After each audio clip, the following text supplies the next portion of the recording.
The Carcharodon Space Marine chapter exists as one of the Imperium's most enigmatic fighting forces, their origins shrouded in deliberate obscurity and administrative neglect. Unlike many of their brother chapters whose founding records remain meticulously preserved in the archives of Terra, the Carcharodons appear to have emerged from the shadows of Imperial history with little fanfare and even less documentation.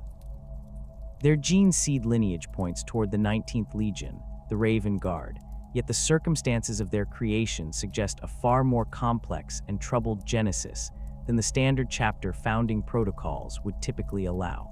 The most compelling evidence linking the Carcharodons to the Raven Guard comes from extensive gene seed analysis conducted by Magos biologists Adeptus over several millennia. The genetic markers present in Carcharodon battle brothers display clear Coraxian heritage, bearing the distinctive mutations and degradations that mark descendants of the Raven Guard's Primarch. However, the degree of genetic drift observed in their gene seed suggests an origin that predates many officially recognized second founding chapters, raising questions about whether the Carcharodons represent a legitimate successor chapter or something far older and more irregular. Imperial records from the immediate aftermath of the Horus Heresy contain fragmentary references to Raven Guard elements that were reassigned to deep void patrol duties along the galactic rim. These references, buried within logistical reports and fleet deployment schedules, describe veteran companies of Terran-born Raven Guard who had served throughout the Great Crusade and survived the devastation of the drop site massacre on Istvan V. These warriors, already marked by the horrors they had witnessed and the losses they had endured, were deemed suitable for the thankless task of patrolling the Imperium's most distant frontiers. The connection between these exiled Raven Guard elements and the modern Carcharodons becomes more apparent when examining the chapter's unique cultural practices and combat doctrines. Unlike typical Astartes chapters that maintain strong ties to specific worlds or sectors, the Carcharodons have always operated as a fleet-based force, their ships prowling the void between star systems in search of prey. This operational pattern mirrors the deep patrol missions assigned to those early Raven Guard companies, suggesting an unbroken chain of tradition stretching back to the earliest days of the Imperium. The most disturbing aspect of the Carcharodons' possible origins lies in their potential connection to Corvus Corax's infamous Raptor project. Following the near destruction of his legion at Istvan V, the Raven Guard Primarch became increasingly desperate to rebuild his forces and strike back at the traitor legions. Working with recovered Terran gene tech and forbidden biological enhancement protocols, Corax initiated a program designed to accelerate the creation of new space marines and enhance their combat capabilities beyond normal parameters. The Raptor project initially showed promise, producing enhanced Astartes with improved physical capabilities and heightened aggression. However, the program was sabotaged by Alpha Legion infiltrators, and the genetic modifications began to spiral out of control. The enhanced warriors started to devolve into savage, barely human creatures driven by an insatiable hunger for violence and flesh. Corvus Corax was forced to personally execute many of these failed experiments, but Imperial records suggest that not all of the affected warriors were destroyed. Some evidence points to the possibility that certain Raptor Project survivors, those who retained enough of their sanity and humanity to function as space marines, were quietly transferred away from the main Raven Guard force. These warriors, bearing unstable gene seed and marked by their exposure to the failed enhancement protocols, may have formed the core of what would eventually become the Carcharodons chapter. This would explain both their Raven Guard heritage and the unique characteristics that set them apart from their parent legion. The gene seed degradation present in modern Carcharodons supports this theory. Analysis of their genetic material reveals significant deterioration in two specific organs, the Becher's gland and the Susin membrane. The Becher's gland, responsible for producing the acidic saliva that allows space marines to digest otherwise inedible substances, functions at severely reduced capacity in Carcharodon battle brothers. This malfunction forces them to rely more heavily on conventional nutrition and limits their ability to survive in extreme environments where other Astartes might subsist on emergency rations or even inorganic materials. More concerning is the complete failure of the Susan membrane in the vast majority of Carcharodon warriors. This organ, which allows space marines to enter a state of suspended animation during periods of extreme trauma or resource scarcity, represents one of the most crucial survival mechanisms built into the Astartes physiology. Its absence leaves Carcharodons vulnerable to injuries that their brother marines might survive through entering a catatonic healing state. The psychological impact of this deficiency cannot be understated, as it removes one of the fundamental safety nets that allows space marines to take extraordinary risks in combat. These genetic flaws appear to be progressive, worsening with each generation of gene seed implantation. Apothecaries within the chapter have documented increasing rates of organ rejection and implantation failures, particularly in more recent recruits. The degradation follows patterns consistent with exposure to mutagenic influences during the gene seed's formative development, lending credence to theories connecting the Carcharodons to the failed raptor experiments. The chapter's early exile to the galactic rim represents another crucial element in understanding their transformation from traditional Astartes into the void predators they have become. Rather than being assigned to defend specific worlds or sectors, the proto-Carcharodons were tasked with patrolling the empty spaces between star systems, hunting down pirates, Xenos raiders, and other threats that emerged from the darkness beyond Imperial borders. This assignment effectively removed them from regular contact with Imperial command structures and allowed them to develop their own unique culture and operational methods. The psychological impact of this isolation cannot be overstated. Cut off from the support networks and cultural touchstones that bind other chapters to the wider Imperium, the Carcharodons were forced to become entirely self-sufficient. They learned to view the void not as an obstacle to be crossed, but as their natural hunting ground, developing tactics and strategies that took advantage of the three-dimensional nature of space combat. Their ships became their fortresses, their crew serfs their only constant companions apart from their battle brothers. This extended isolation also contributed to the development of their distinctive cultural practices. Deprived of regular contact with imperial authorities and cut off from the ceremonial traditions maintained by other chapters, the Carcharodons began to develop their own rituals and beliefs. These practices drew heavily on the predatory imagery that would eventually define their identity, emphasizing the hunt, the kill, and the consumption of enemies as both practical necessities and spiritual imperatives. The transformation from conventional space marines into void predators was gradual but inexorable. Each generation of Carcharodons grew more adapted to life in the emptiness between stars, more comfortable with the isolation and self-reliance that such existence demanded. They learned to read the subtle signs that marked the passage of ships through the void, to interpret the electromagnetic signatures and gravitational disturbances that revealed the presence of prey. Their enhanced senses, already superior to baseline human capabilities, became even more attuned to the specific challenges of void warfare. The chapter's fleet assets evolved alongside their tactical doctrines.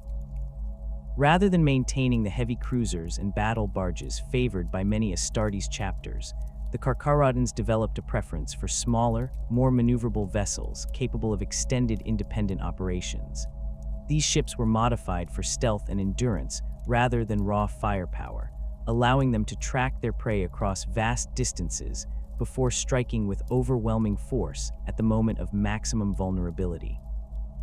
Their recruitment practices also adapted to their unique circumstances. Unable to draw aspirants from stable planetary populations like most chapters, the Carcharodons began taking recruits from the crews of ships they encountered during their patrols. This practice, while providing a steady source of potential battle brothers, also contributed to the genetic diversity within the chapter and may have helped slow the degradation of their gene seed by introducing fresh genetic material from varied human populations. The early Carcharodons developed a reputation among Imperial Navy elements operating near the galactic rim as reliable but unsettling allies. Their ships would appear without warning to assist in battles against Xenos raiders or Chaos incursions, their gray armored warriors fighting with a savage efficiency that impressed and disturbed their temporary allies in equal measure. After the threat was eliminated, the Carcharodons would disappear back into the void as suddenly as they had arrived, leaving behind only grateful but uneasy Imperial forces and the scattered remains of their enemies.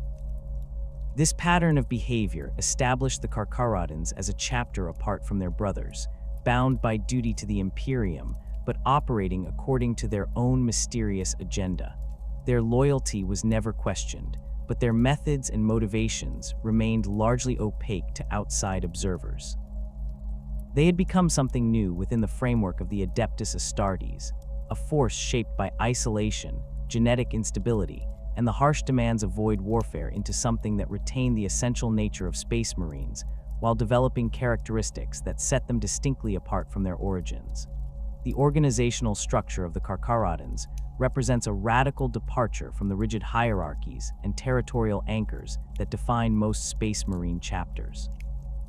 Where their brother Astartes maintain fortress monasteries on stable worlds and operate within clearly defined recruitment zones, the Carcharodons have evolved into a purely nomadic force, their entire existence centered around a fleet of vessels that prowl the galactic rim in an endless cycle of patrol and predation. This fleet-based existence has fundamentally shaped every aspect of their chapter organization, from the distribution of command authority to the methods by which they recruit and train new battle brothers. At the heart of the Carcharodons' fleet structure lies the ancient battle barge Nicker, a vessel whose origins trace back to the Great Crusade era and whose scarred hull bears witness to millennia of void warfare. The Nicker serves as the chapter's primary fortress monastery, housing the most sacred relics, gene seed repositories, and command facilities that would typically be found within the stone halls of a planetary stronghold. The ship's massive bulk, measuring over 5 kilometers in length, provides sufficient space for training facilities, apothecarian complexes, and the vast archives that contain what fragmentary records the chapter maintains of its own history. The Nicker's internal structure reflects the unique needs of a chapter that calls the void home. Its lower decks house extensive hydroponics bays and atmospheric processing facilities that allow the ship to remain self-sufficient for decades without requiring resupply from Imperial sources. The middle sections contain the chapter's armories, vehicle bays, and the specialized workshops where tech marines maintain and modify equipment according to the specific demands of void warfare. The upper levels serve as quarters for the chapter's leadership, with the chapter master's chambers located in the ship's heavily armored command citadel, surrounded by layers of defensive systems and escape routes that would allow the chapter's command structure to survive even catastrophic damage to the vessel. The battle barge's weapon systems have been extensively modified over the centuries to reflect the Carcharodons' preferred method of warfare.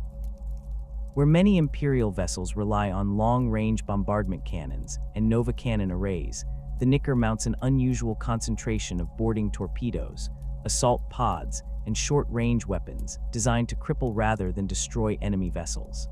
This configuration allows the Carcharodons to capture intact ships for salvage and intelligence gathering, a practice that has become essential to their survival in the resource-poor regions where they operate. The chapter's company organization follows the basic structure outlined in the Codex Astartes, but incorporates significant modifications that reflect their unique operational requirements. The Carcharodons maintain 10 companies, each typically numbering between 80 and 100 battle brothers, rather than the standard 100, due to the ongoing challenges posed by their degraded gene seed. Each company operates with a high degree of independence, often spending years separated from the main fleet while pursuing specific missions or hunting grounds across the galactic rim. The first company, known as the Red Brethren, serves as the chapter master's personal guard and represents the most elite warriors within the chapter. These veterans have survived countless void battles and boarding actions, their skills honed by decades of combat in the harshest environments imaginable.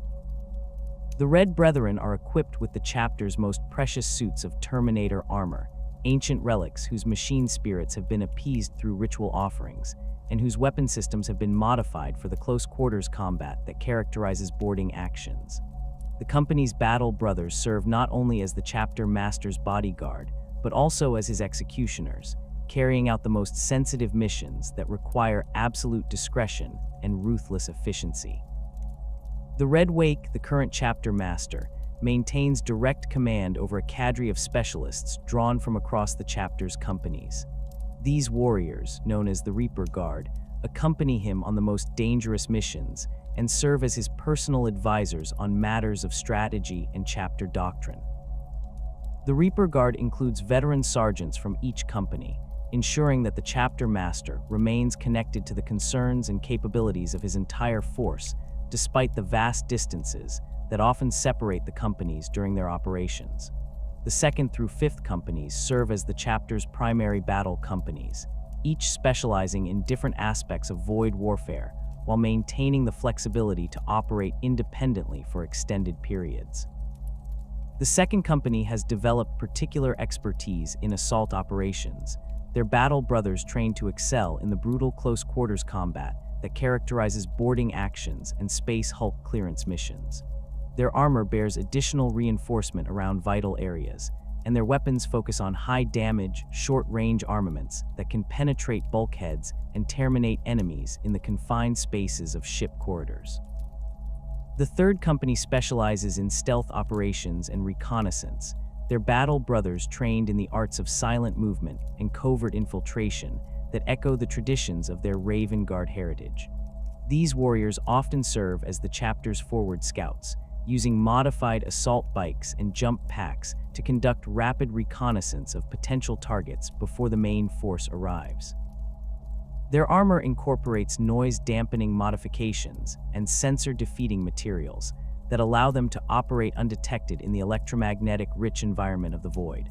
The 4th and 5th companies function as tactical reserves, maintaining the flexibility to reinforce other companies or respond to unexpected threats.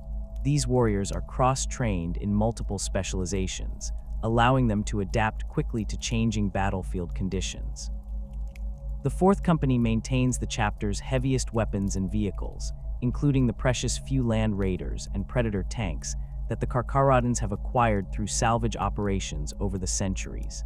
The 5th company serves as the primary interface with Imperial Navy elements, their officers trained in the protocols and procedures necessary to coordinate joint operations with other Imperial forces. The 6th through 9th companies represent the chapter's specialist formations, each focused on specific aspects of void warfare that have become essential to the Carcharodons' survival. The 6th company consists entirely of assault marines, their battle brothers equipped with jump packs and trained in the rapid insertion techniques necessary for boarding actions. These warriors practice constantly in the zero-gravity training chambers aboard the Knicker, developing the three-dimensional combat awareness that allows them to fight effectively in the weightless environment of damaged or unpressurized ship sections.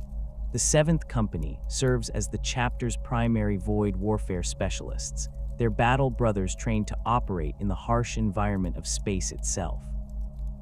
These warriors wear specialized armor modifications that allow for extended operations in vacuum, and they maintain the chapter's supply of boarding torpedoes and assault pods.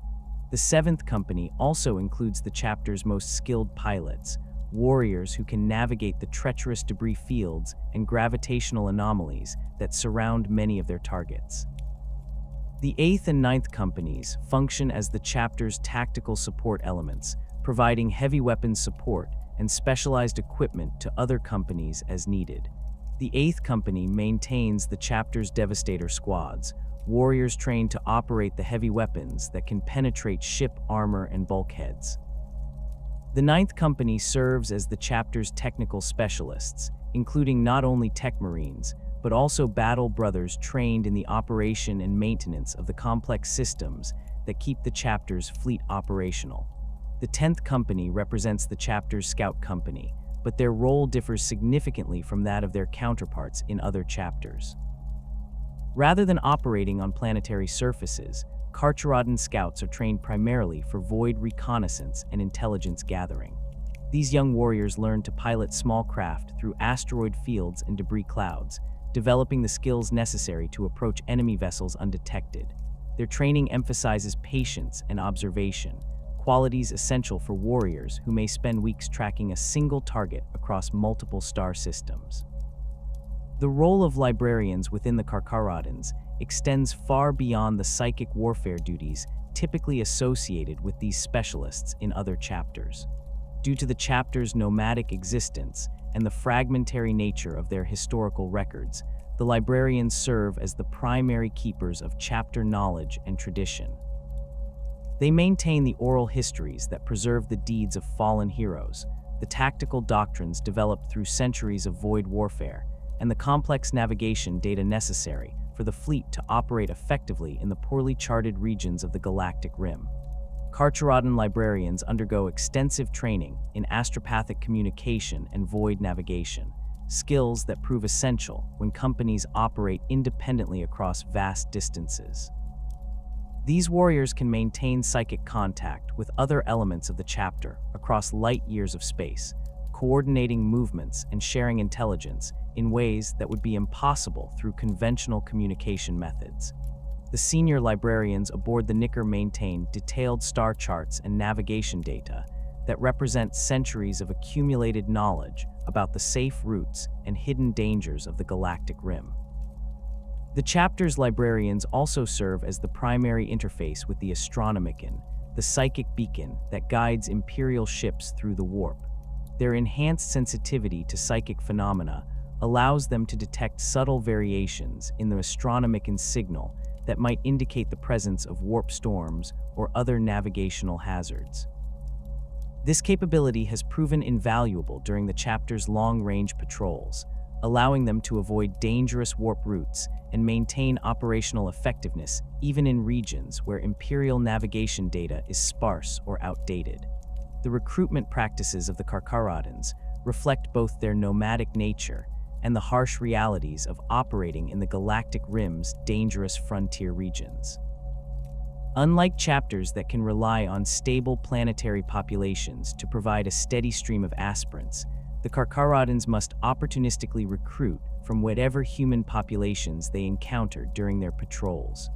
This approach has led to a recruitment process that is both more flexible and more brutal than the methods employed by most other chapters.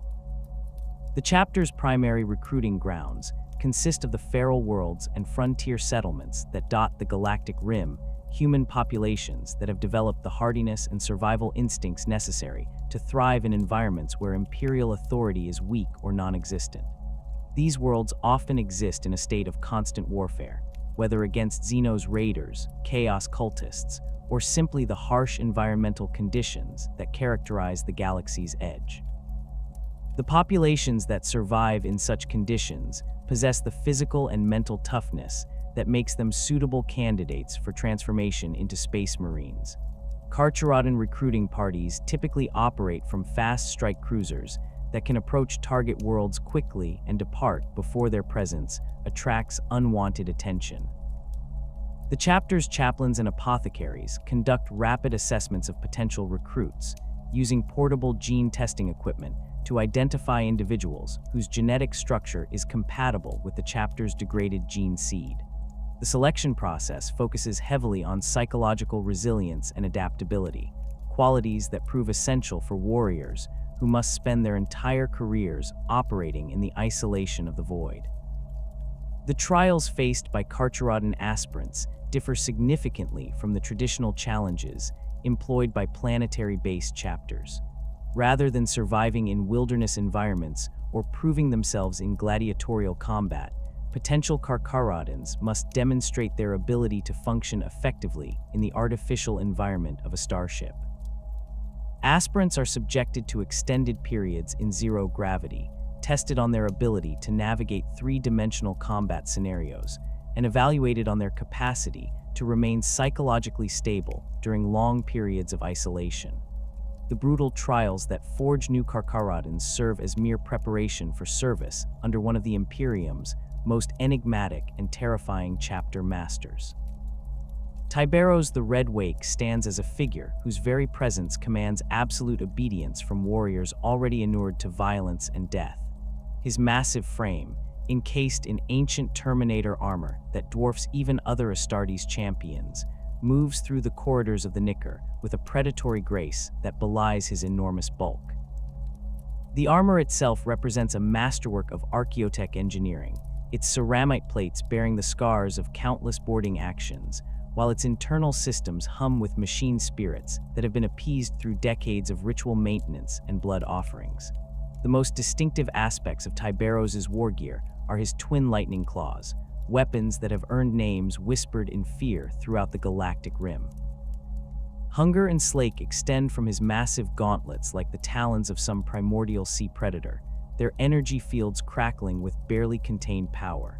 These are not standard lightning claws, but heavily modified weapons that incorporate additional power feeds and enlarged energy capacitors, allowing them to maintain their disruptive fields for extended periods during the prolonged melees that characterize boarding actions.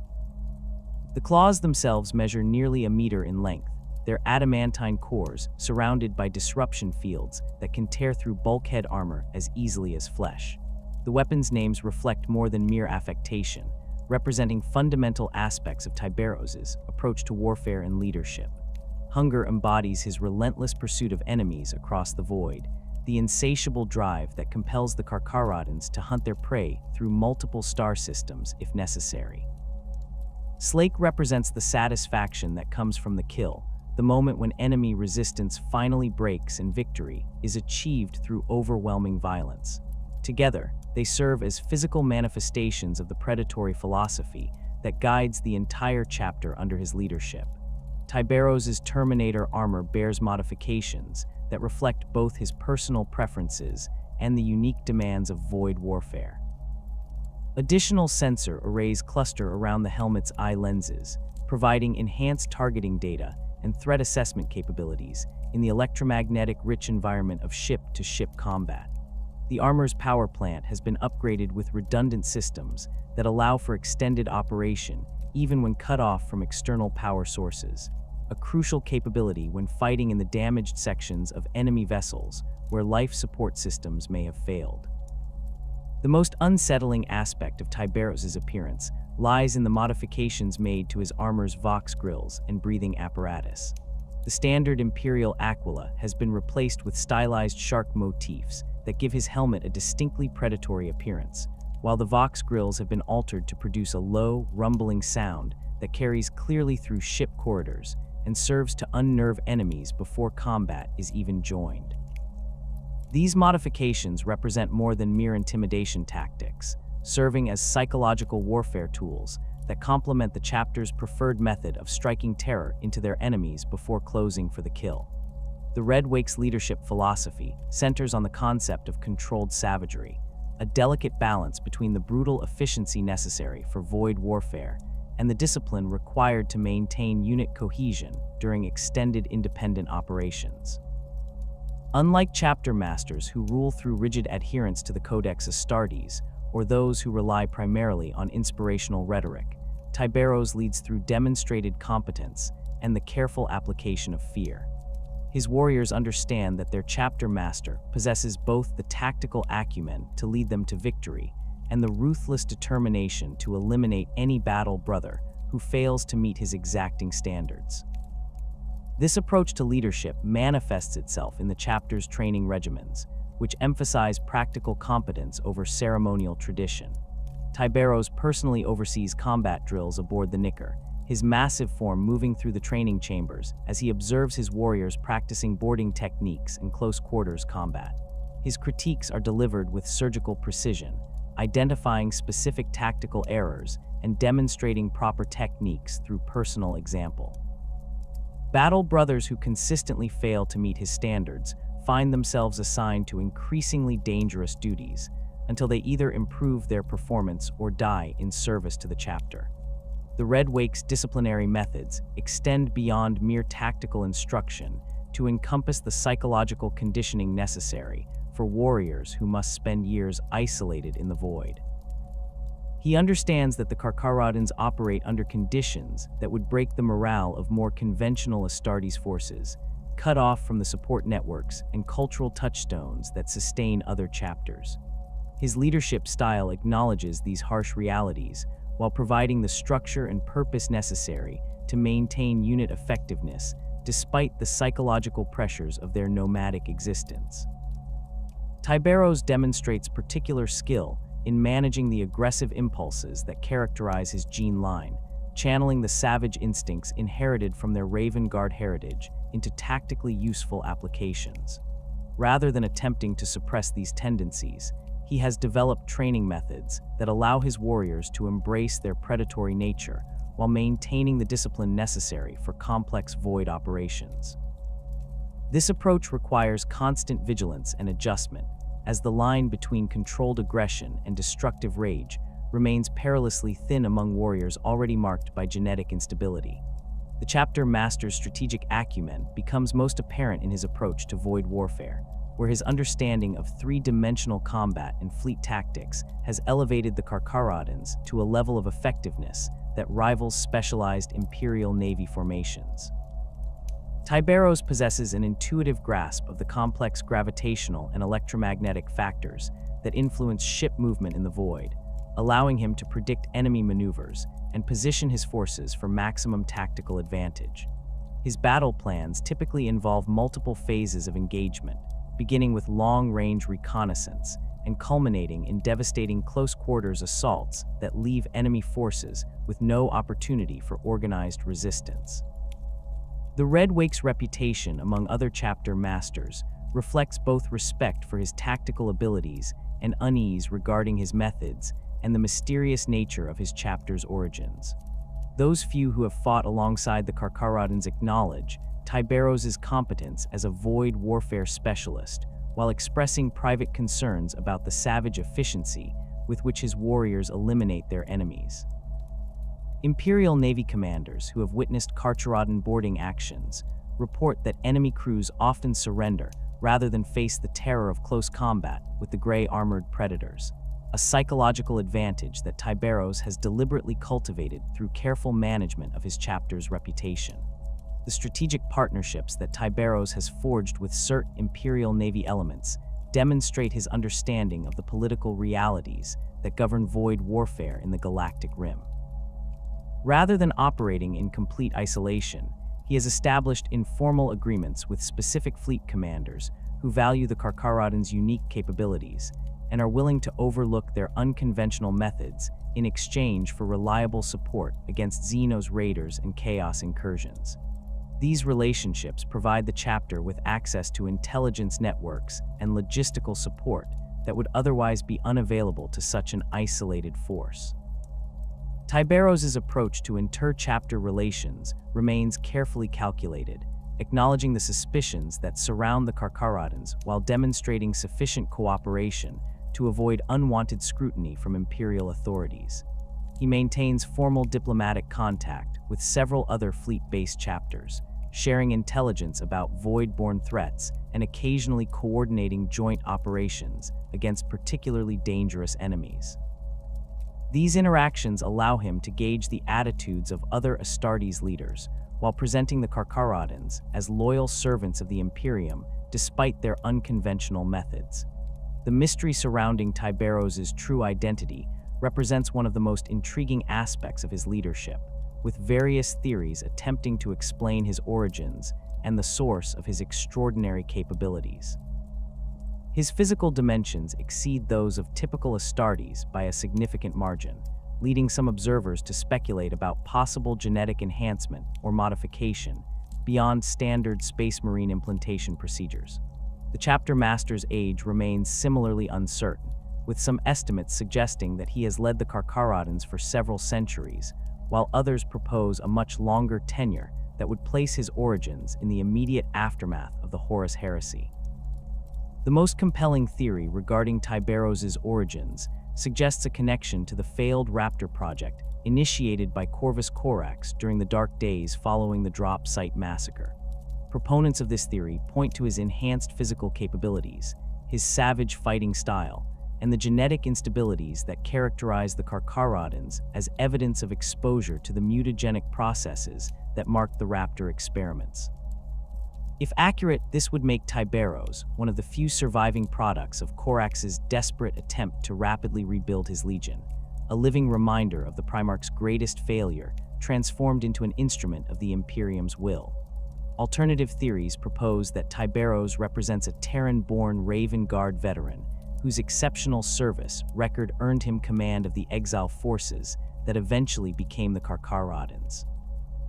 This explanation would account for his tactical acumen and leadership capabilities, while explaining his apparent age through the life-extending effects of Astartes' physiology and the time-dilating effects of extended warp travel. Supporters of this theory note that many of the chapter's traditions and practices reflect the influence of Terran military culture, rather than the deliverance-born traditions that came to dominate the Raven Guard following the heresy.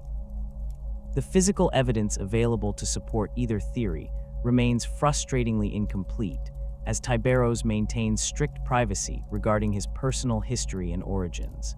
His quarters aboard the Nicker contain few personal effects or historical artifacts that might provide clues about his past, while the chapter's archives contain no records predating the early centuries of the current millennium. This deliberate obscurity may represent a conscious decision to focus on present capabilities rather than past failures, or it might reflect the practical necessity of maintaining operational security in a galaxy where knowledge of the Raptor project's existence could prove politically dangerous. The Red Wake's combat performance provides the most compelling evidence for theories regarding his enhanced nature, as his capabilities in personal combat exceed those demonstrated by most chapter masters. Battle reports from joint operations describe Tyberos engaging multiple enemy champions simultaneously while maintaining the tactical awareness necessary to coordinate his forces' movements. His lightning claws have carved through Chaos Terminator armor, Xenos exoskeletons, and ship bulkheads with equal facility, while his enhanced reflexes allow him to react to threats that would overwhelm even veteran Astartes warriors. The psychological impact of Tyberos' presence extends beyond his immediate tactical capabilities to encompass the morale effects that his leadership provides to the entire chapter.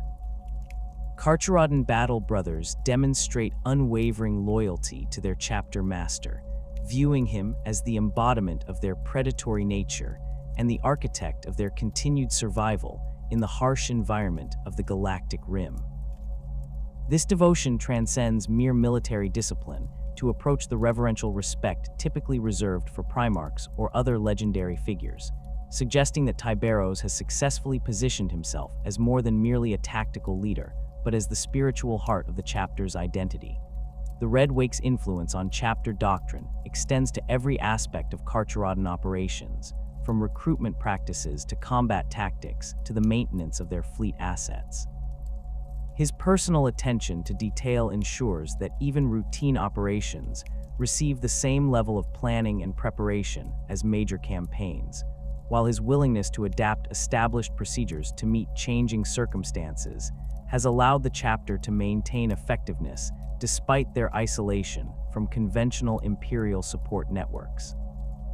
Under his leadership, the Carcharodons have evolved from exiled Raven Guard elements into a uniquely effective force capable of operating independently in conditions that would challenge much larger and better equipped formations. The transformation of the Carcharodons into apex void predators represents one of the most dramatic tactical evolutions within the Adeptus Astartes, their combat doctrine shaped by millennia of warfare in the lightless depths between star systems. Where other chapters excel in planetary assault or siege warfare, the Carcharodons have perfected the art of ship-to-ship combat, developing techniques and strategies that exploit the unique characteristics of void warfare with ruthless efficiency. Their approach to battle emphasizes speed, stealth, and overwhelming violence applied at the moment of maximum enemy vulnerability, reflecting both their Raven Guard heritage and the harsh lessons learned during centuries of independent operations along the Galactic Rim. The foundation of Carcharodon combat doctrine rests upon their mastery of void warfare, a discipline that requires fundamentally different tactical thinking from conventional ground-based operations. The three-dimensional nature of space combat demands enhanced spatial awareness and the ability to maneuver in environments where traditional concepts of up and down become meaningless. Carcharodon battle brothers undergo extensive training in zero-gravity combat techniques, learning to use magnetic boot systems, maneuvering thrusters, and specially modified weapons that function effectively in the vacuum of space. Their armor incorporates additional sealing systems and enhanced life support capabilities that allow for extended operations in hostile void environments, while their helmets feature upgraded sensor arrays designed to function in the electromagnetic interference common around damaged starships. The chapter's approach to void warfare begins long before actual combat engagement, with extensive reconnaissance and target assessment phases that can span multiple star systems. Carcharodon strike cruisers employ sophisticated sensor arrays and stealth technologies derived from their Raven Guard heritage to track potential prey across vast distances, analyzing ship signatures, movement patterns, and communication intercepts to build detailed tactical profiles of their targets. This intelligence-gathering phase allows them to identify the optimal moment and location for engagement, ensuring that their attacks achieve maximum tactical surprise while minimizing their own exposure to enemy defensive systems. The actual engagement typically begins with the deployment of specialized reconnaissance elements equipped with modified jump packs and stealth gear designed for void operations. These advanced scouts approach target vessels using debris fields and electromagnetic shadows for concealment, conducting detailed assessments of enemy ship configurations, defensive capabilities, and crew readiness levels. Their reports allow Carcharodon commanders to identify critical systems, structural weak points, and optimal boarding locations before committing their main forces to the attack. The scouts also plant tracking devices and sensor beacons that provide real-time intelligence during the subsequent assault phases. Carcharodon fleet tactics emphasize the coordinated use of multiple vessel types to achieve tactical superiority through positioning and timing rather than raw firepower. Their strike cruisers typically approach targets from multiple vectors simultaneously, using gravitational bodies and sensor shadows to mask their approach until the final moments before engagement. The chapter's preferred tactic involves disabling rather than destroying enemy vessels, employing precisely targeted strikes against propulsion systems, power generators, and communication arrays to leave their prey helpless but intact for boarding operations. This approach allows them to capture valuable intelligence, equipment, and potential recruits while minimizing the risk of accidentally destroying critical information or resources. The transition from void combat to boarding operations represents the most critical phase of Carcharodon tactical doctrine, requiring split-second timing and flawless coordination between multiple assault elements. The chapter employs a variety of boarding methods depending on target characteristics and tactical requirements, ranging from conventional boarding torpedoes to specialized assault pods designed for stealth insertion. Their boarding torpedoes incorporate enhanced armor plating and improved guidance systems that allow them to penetrate enemy point defense systems and deliver their cargo of battle brothers directly into the heart of enemy vessels. The torpedoes themselves are equipped with shaped charges and cutting beams capable of breaching even heavily armored hull sections, creating entry points large enough for fully equipped Astartes to enter in combat formation. The most sophisticated boarding technique employed by the Carcharodons involves the use of modified Thunderhawk gunships equipped with specialized docking clamps and cutting equipment. These assault craft approach target vessels at high speed, using their own armor and defensive systems to absorb enemy fire while closing to docking range. Upon contact, the Thunderhawks deploy industrial-grade plasma cutters and molecular disruptors to create large breaches in enemy hull plating, allowing entire squads of battle brothers to enter simultaneously and establish immediate fire superiority in the boarding area. This technique proves particularly effective against larger vessels, where multiple entry points can overwhelm enemy defensive responses and prevent coordinated resistance. The weapons favored by Carcharodon battle brothers reflect their specialization in close-quarters combat within the confined spaces of starship interiors. Boarding shields represent one of their most distinctive pieces of equipment, massive protective barriers that incorporate both defensive plating and offensive capabilities. These shields measure nearly 2 meters in height and feature reinforced ceramic construction, capable of deflecting small arms fire and energy weapons commonly encountered in ship-to-ship combat. The shield's most notable feature consists of integrated cutting blades and power field generators that allow them to function as offensive weapons, capable of slicing through bulkhead doors and enemy armor with equal effectiveness. The design of Carcharodon boarding shields reflects decades of practical experience in void warfare, incorporating lessons learned from countless boarding actions against diverse enemy types. The shields feature magnetic clamps that allow battle brothers to anchor themselves to metal surfaces during zero-gravity combat, while integrated sensor arrays provide enhanced situational awareness in the electromagnetic-rich environment of damaged starships. The offensive capabilities of the shields extend beyond their cutting edges to include built-in bolt pistol mounts and grenade launchers that can deliver suppressive fire while the bearer advances through narrow corridors or across open compartments. Chainswords represent another crucial element of Carcharodon armament, though the chapter employs modified versions specifically adapted for void warfare applications. These weapons feature enhanced sealing systems that prevent mechanical failures in vacuum conditions, while their motor assemblies incorporate redundant power feeds that ensure continued operation even when exposed to electromagnetic interference. The chains themselves utilize specialized adamantine teeth designed to cut through both organic targets and the various materials commonly encountered in starship construction, from reinforced plasteel to ceramite armor plating. The chapter's chainswords also incorporate unique modifications that reflect their predatory nature and practical requirements. Many weapons feature extended reach configurations that prove advantageous in the confined spaces of ship corridors, while others mount additional cutting implements or power field generators that enhance their armor penetration capabilities. The most distinctive aspect of Carcharodon chainswords lies in their ritual decoration, with many weapons bearing carved shark teeth, bone fragments, and other trophies taken from defeated enemies. These modifications serve both practical and psychological purposes, providing improved grip surfaces while reinforcing the chapter's predatory identity. The shark tooth necklaces worn by Carcharodon battle brothers represent far more than mere decoration, serving as both practical tools and spiritual focuses that embody the chapter's hunting philosophy. Each necklace consists of carefully selected teeth taken from various aquatic predators encountered during the chapter's travels, with different tooth types representing specific achievements or combat specializations.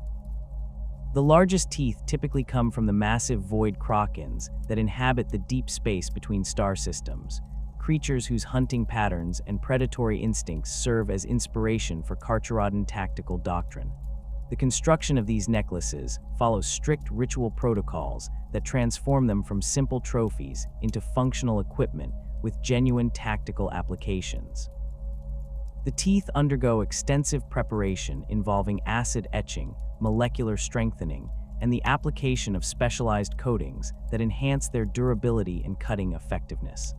Many battle brothers employ their necklaces as emergency cutting tools during boarding operations, using the razor-sharp teeth to sever cables, slice through soft materials, or deliver precise cuts to enemy equipment. The psychological impact of these necklaces cannot be understated, as their distinctive appearance serves to identify Carcharodons to both allies and enemies while reinforcing their reputation as void-born predators. The ritual significance of the shark tooth necklaces extends beyond their practical applications to encompass important aspects of chapter culture and identity. Each tooth represents a specific hunt or combat engagement, with the arrangement and selection of teeth telling the story of the wearer's service record and combat achievements. Senior battle brothers often possess necklaces containing hundreds of teeth accumulated over decades of service, while newly initiated Marines begin with simple arrangements that grow in complexity and significance as they prove themselves in combat. The necklaces serve as visible reminders of the chapter's predatory nature and their commitment to the endless hunt that defines their existence. The close-quarters combat techniques employed by Carcharodon battle brothers reflect their specialization in the brutal, confined engagements that characterize boarding actions and space hulk clearance operations. Their fighting style emphasizes rapid, decisive strikes designed to overwhelm enemy resistance before organized defense can be mounted. Training regimens focus heavily on combat in narrow corridors, cramped compartments, and other restricted spaces where conventional tactical formations become impossible to maintain. Battle brothers learn to fight effectively while wearing full void suits, adapting their movements and techniques to account for the reduced mobility and sensory limitations imposed by environmental protection gear.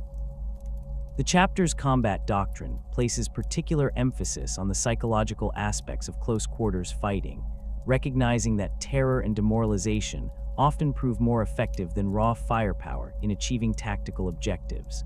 Carcharodon battle brothers are trained to exploit the claustrophobic conditions aboard enemy vessels, using the confined spaces and limited escape routes to maximize the psychological impact of their attacks. Their assault techniques involve rapid movement between cover positions, sudden appearances from unexpected angles, and the systematic elimination of enemy command personnel to disrupt organized resistance. The reputation of the Carcharodons for leaving no survivors represents both a tactical choice and a practical necessity driven by their operational requirements and resource limitations. Operating far from imperial supply lines and support networks, the chapter cannot afford to maintain prisoner facilities or dedicate personnel to guard duties that would reduce their combat effectiveness. Their policy of complete elimination serves multiple tactical purposes, preventing enemy forces from reporting Carcharodon capabilities and locations, while ensuring that captured intelligence and equipment cannot be recovered or compromised by surviving enemy personnel.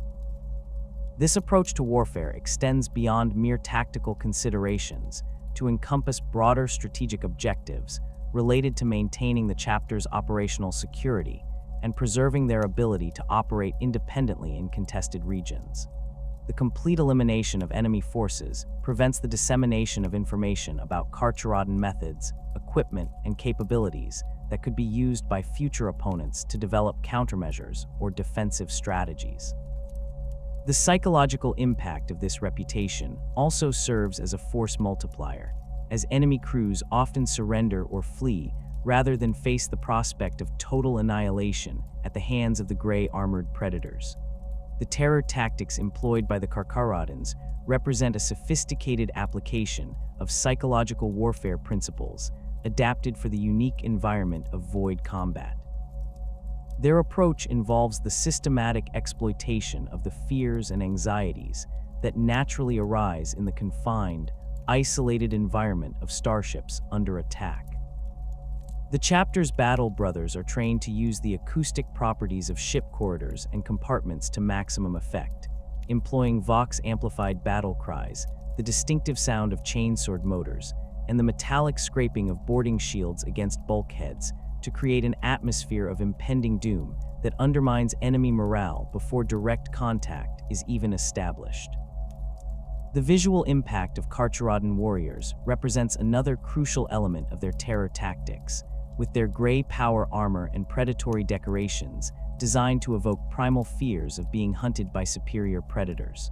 The chapter's heraldry incorporates stylized shark motifs, void kraken tentacles, and other predatory imagery that reinforces their reputation as apex hunters of the galactic rim.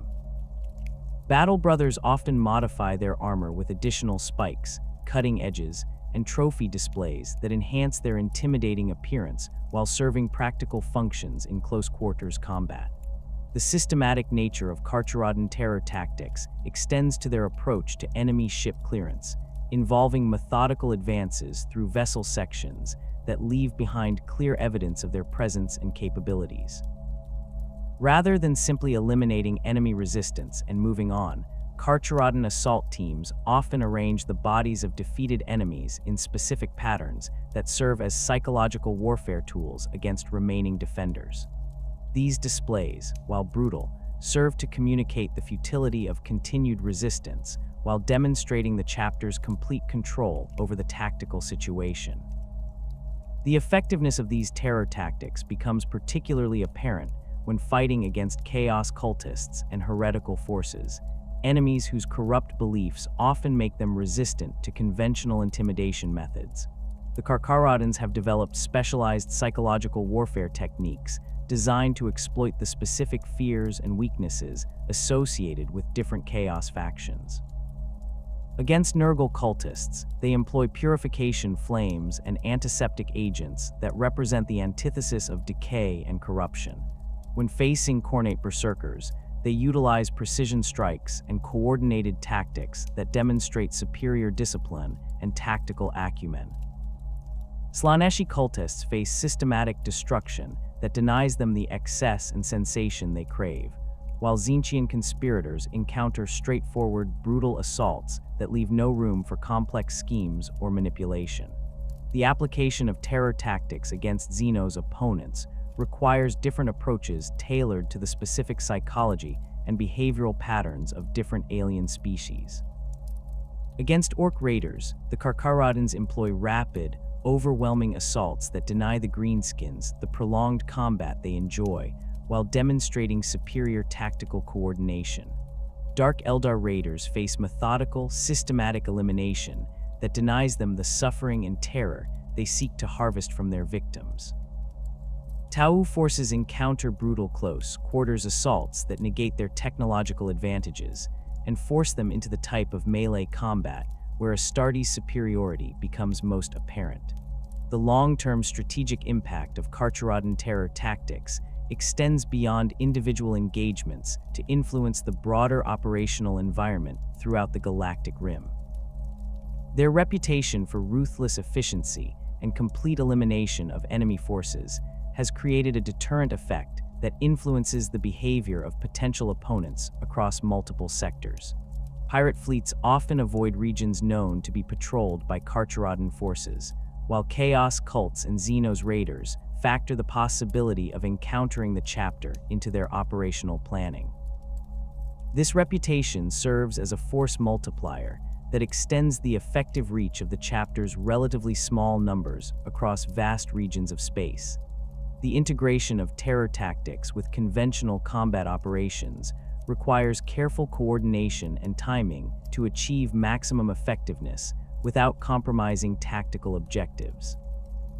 Carcharodon commanders must balance the psychological impact of their methods against the practical requirements of intelligence gathering, equipment capture, and mission completion.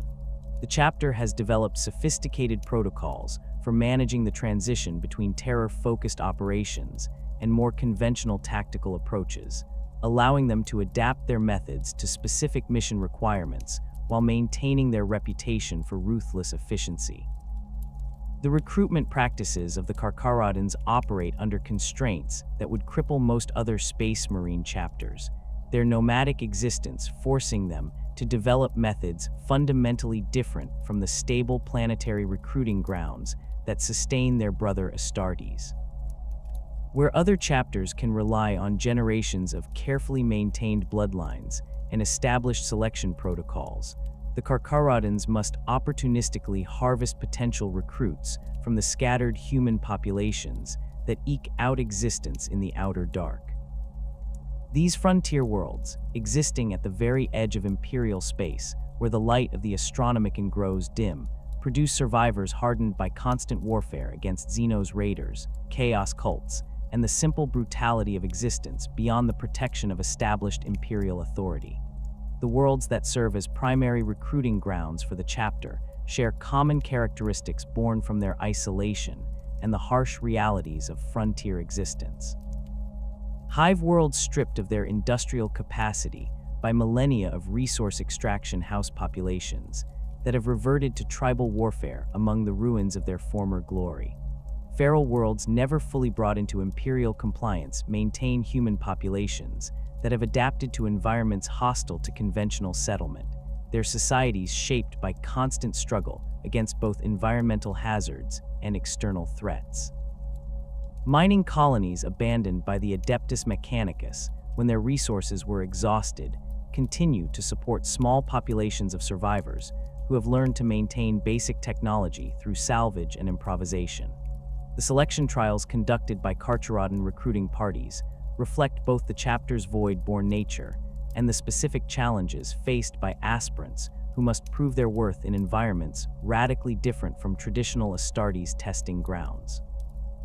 Rather than surviving in planetary wilderness or proving martial prowess in gladiatorial combat, potential Carcharodons face trials designed to test their ability to function in the artificial environment of starships and the psychological isolation that characterizes void warfare.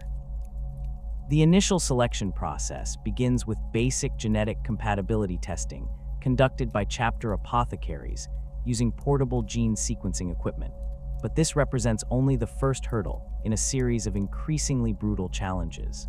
The first major trial involves extended exposure to zero-gravity environments aboard Carcharodon vessels, where aspirants must demonstrate their ability to navigate three-dimensional space while maintaining combat effectiveness.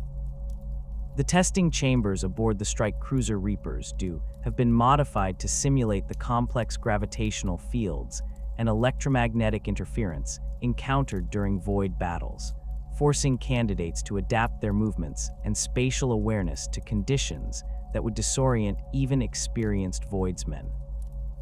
Those who cannot master basic maneuvering techniques within the allocated time period are immediately eliminated, as the chapter cannot afford to waste resources on individuals who lack the fundamental adaptability required for void warfare. The psychological trials represent perhaps the most brutal aspect of Carcharodon recruitment, designed to identify individuals capable of maintaining their sanity during the extended isolation and sensory deprivation that characterizes life aboard patrol vessels. Aspirants are sealed within individual chambers that simulate the conditions found in damaged ship sections, exposed to the electromagnetic interference, temperature fluctuations, and communication blackouts that occur during extended void operations. The chambers incorporate sophisticated holographic projectors that create realistic simulations of combat scenarios, forcing candidates to make tactical decisions while under extreme psychological stress and sensory limitation. The most feared trial involves exposure to warp transit without the full protection of sophisticated Geller field generators, a test that serves both to identify individuals with natural resistance to chaos corruption and to begin the psychological conditioning necessary for service in the galactic rim's dangerous frontier regions. Aspirants are placed in modified suspension chambers during short warp jumps, their minds exposed to the psychic turbulence and malevolent influences that permeate the immaterium. The mortality rate during this phase approaches 80%, with many candidates suffering complete psychological breakdown or exhibiting signs of chaos taint that necessitate immediate termination. Those who survive the warp exposure trials emerge fundamentally changed, their minds hardened against the psychological pressures that would break lesser individuals, while retaining the flexibility and adaptability necessary for void warfare operations.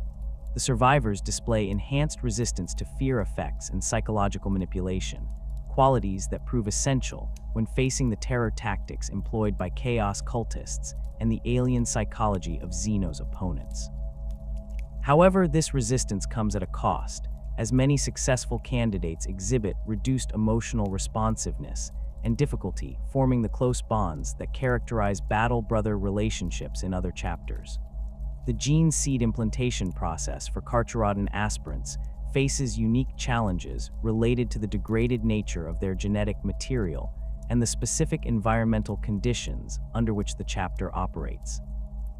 The progenitor glands harvested from fallen battle brothers show progressive deterioration with each generation, requiring increasingly sophisticated preparation and purification procedures to maintain basic functionality.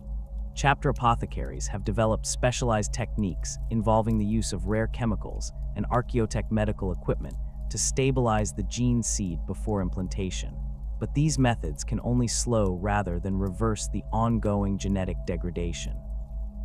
The failure of the Becher's gland in the majority of Carcharodon battle brothers represents one of the most significant impacts of their genetic deterioration, depriving them of the ability to produce the acidic saliva that allows other space marines to digest otherwise inedible substances.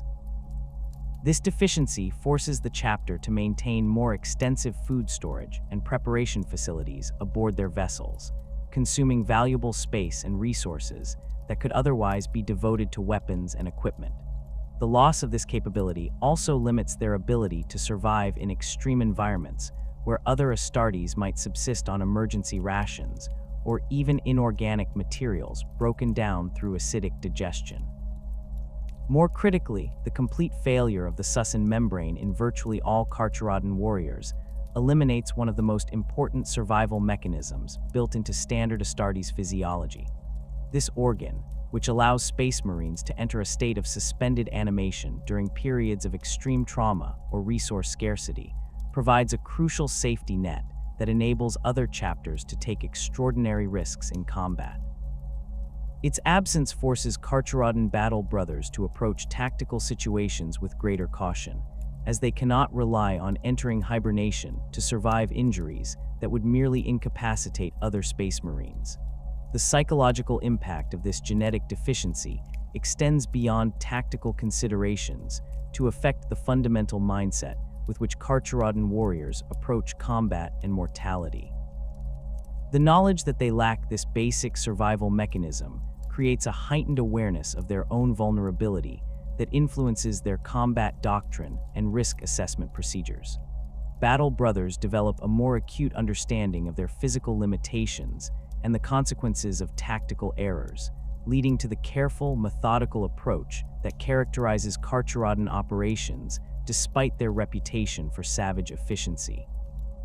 The degradation of other gene seed organs follows similar patterns of progressive failure, with each generation showing reduced functionality in critical biological systems.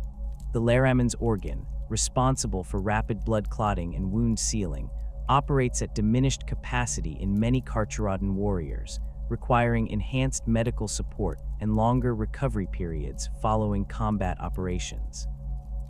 The neuroglottis, which provides enhanced taste and chemical analysis capabilities, shows irregular functionality that limits the chapter's ability to detect toxins and analyze environmental conditions through sensory input. The omophagia presents particularly complex challenges for Carcharodon apothecaries, as this organ's ability to extract memories and information from consumed organic matter operates inconsistently across the chapter's battle brothers. Some warriors retain full functionality and can gather intelligence through the consumption of enemy brain tissue, while others experience only fragmentary impressions or complete failure of the organ's specialized functions. This variability forces the chapter to rely more heavily on conventional interrogation techniques and intelligence-gathering methods rather than the biological advantages typically available to space marines. Despite these mounting genetic challenges, the Carcharodons have developed sophisticated methods for maintaining the stability of their gene seed stocks and maximizing the success rate of new implantations. The chapter's apothecaries work closely with specialized magos biologas adepts who have developed techniques for genetic stabilization and purification that extend beyond standard imperial protocols. These methods involve the use of rare minerals harvested from deep space environments, exotic chemicals extracted from void-dwelling organisms, and archaeotech medical equipment that requires constant maintenance and ritual appeasement to function properly. The relationship between the Carcharodons and the Adeptus Mechanicus represents one of the most crucial partnerships that enables the chapter to maintain operational effectiveness despite their isolation from conventional imperial support networks. The tech priests assigned to the chapter's fleet possess specialized knowledge of void warfare equipment and the unique maintenance requirements of vessels operating in the electromagnetic-rich environment of the galactic rim. These magos and their subordinates have developed innovative solutions to the technical challenges posed by extended independent operations, creating hybrid technologies that combine Imperial standard patterns with salvaged Xenos components and archaeotech systems recovered from ancient wrecks.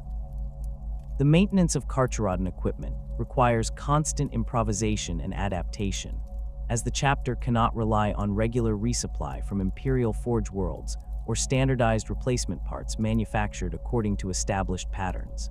The chapter's Techmarines and their Mechanicus allies have become experts in reverse engineering captured technology, adapting Xenos equipment for Imperial use, and creating hybrid systems that combine components from multiple sources.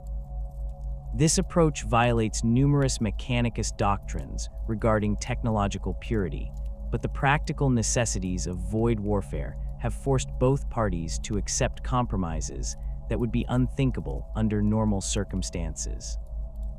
The forged ships that accompany the Carcharodon fleet represent masterworks of adaptive engineering. Their manufacturing facilities, capable of producing everything from basic ammunition to complex electronic components, using raw materials harvested from asteroid mining operations and salvaged enemy vessels.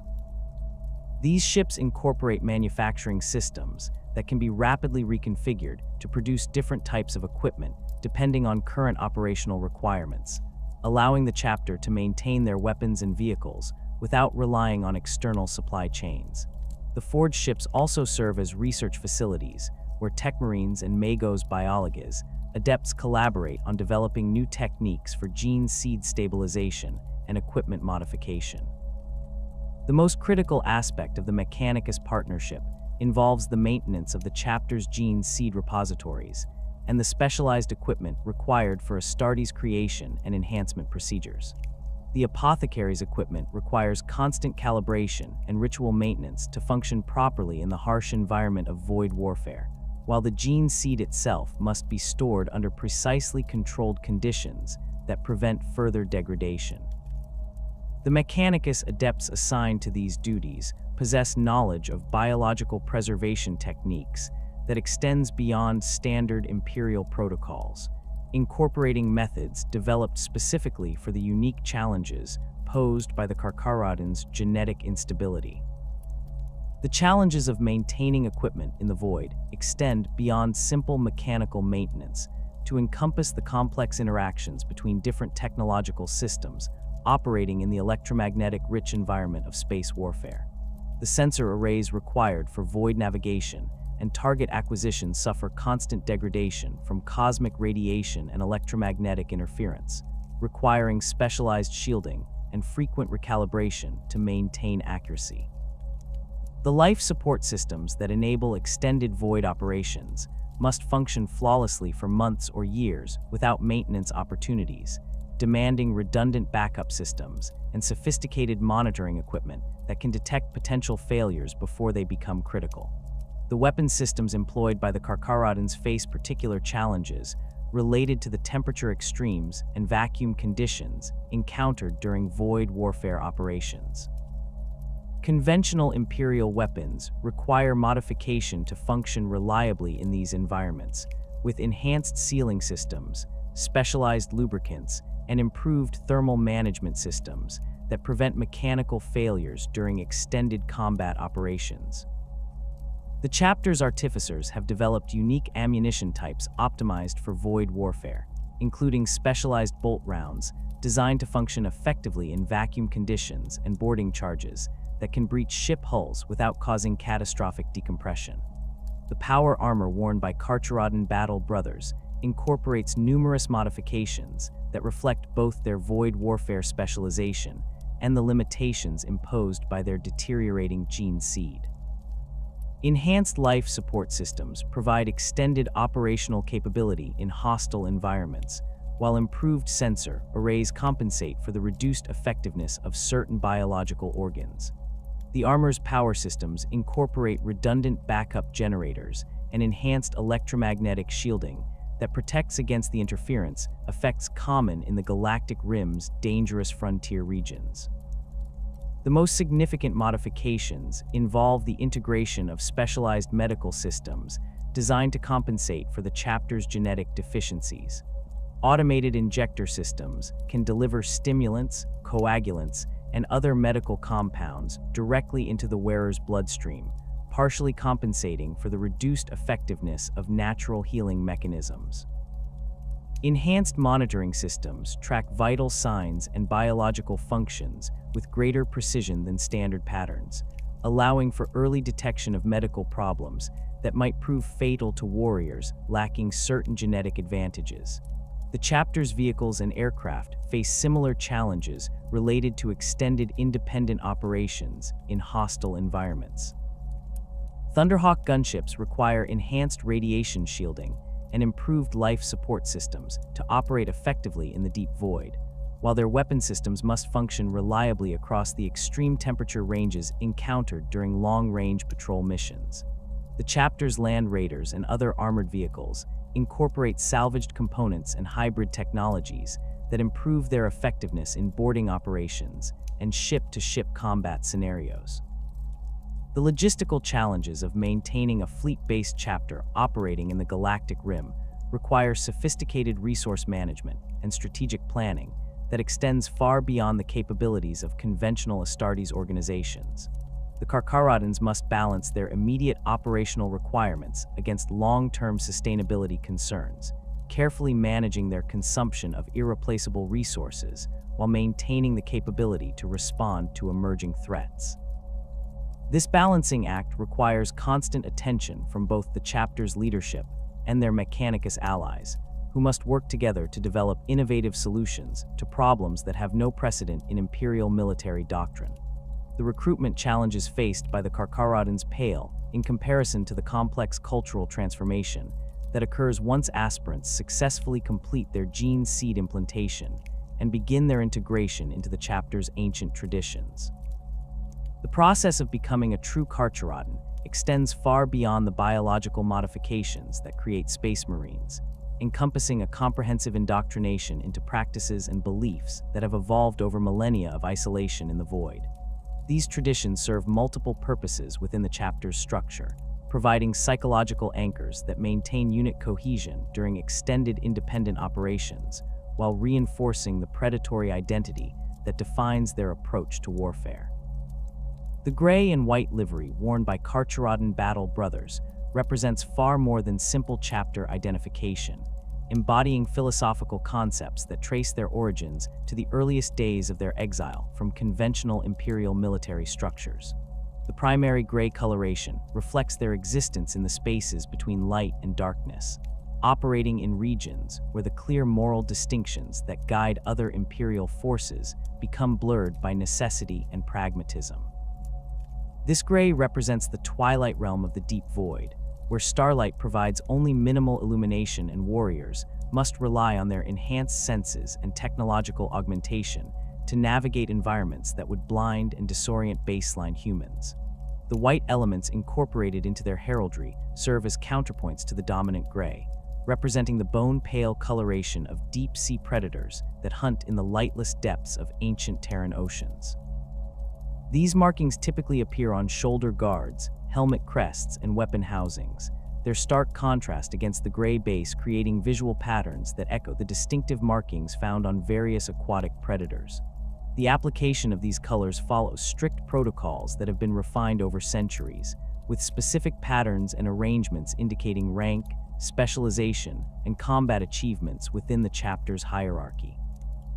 The ritual scarification practiced by Carcharodon battle brothers represents one of their most distinctive cultural traditions, transforming their enhanced physiology into living canvases that record their service history and spiritual development. These scars are not random markings, but carefully planned designs that follow ancient patterns passed down through oral tradition from the chapter's earliest days. The scarification process begins during a battle brother's service as a scout, with initial markings indicating successful completion of specific training milestones and combat trials. As warriors advance through the chapter's ranks, Additional scars are added to commemorate significant battles, successful hunts, and demonstrations of exceptional courage or skill. The tools used for scarification incorporate both practical and ceremonial elements, reflecting the chapter's pragmatic approach to ritual observance. Carcharodon battle brothers employ specially crafted knives, whose blades are forged from materials salvaged from defeated enemies, creating a direct physical connection between their ritual markings and their combat achievements. The most prized scarification implements are fashioned from the teeth and bone fragments of void-dwelling predators, creatures whose hunting patterns and survival instincts serve as inspiration for chapter doctrine. These tools are passed down through generations of battle brothers, accumulating spiritual significance as they are used to mark the achievements of successive warriors. The patterns created through scarification follow established symbolic systems that allow experienced Carcharodons to read the service history of their battle brothers through visual examination of their markings. Parallel lines running along the arms and torso indicate successful boarding actions, with the number and spacing of the lines providing specific information about the scale and difficulty of each engagement. Curved patterns that echo the movement of swimming predators mark warriors who have demonstrated exceptional skill in zero-gravity combat, while angular designs resembling shark teeth commemorate successful single-combat victories against enemy champions or particularly dangerous Xenos opponents. The most elaborate scarification patterns are reserved for veterans who have survived multiple decades of service in the chapter's most dangerous assignments. These warriors bear complex geometric designs that cover significant portions of their torso and limbs, creating intricate patterns that tell the story of their entire military career. The scarification process for these elaborate designs can take months to complete, with each session adding new elements that integrate seamlessly with existing markings.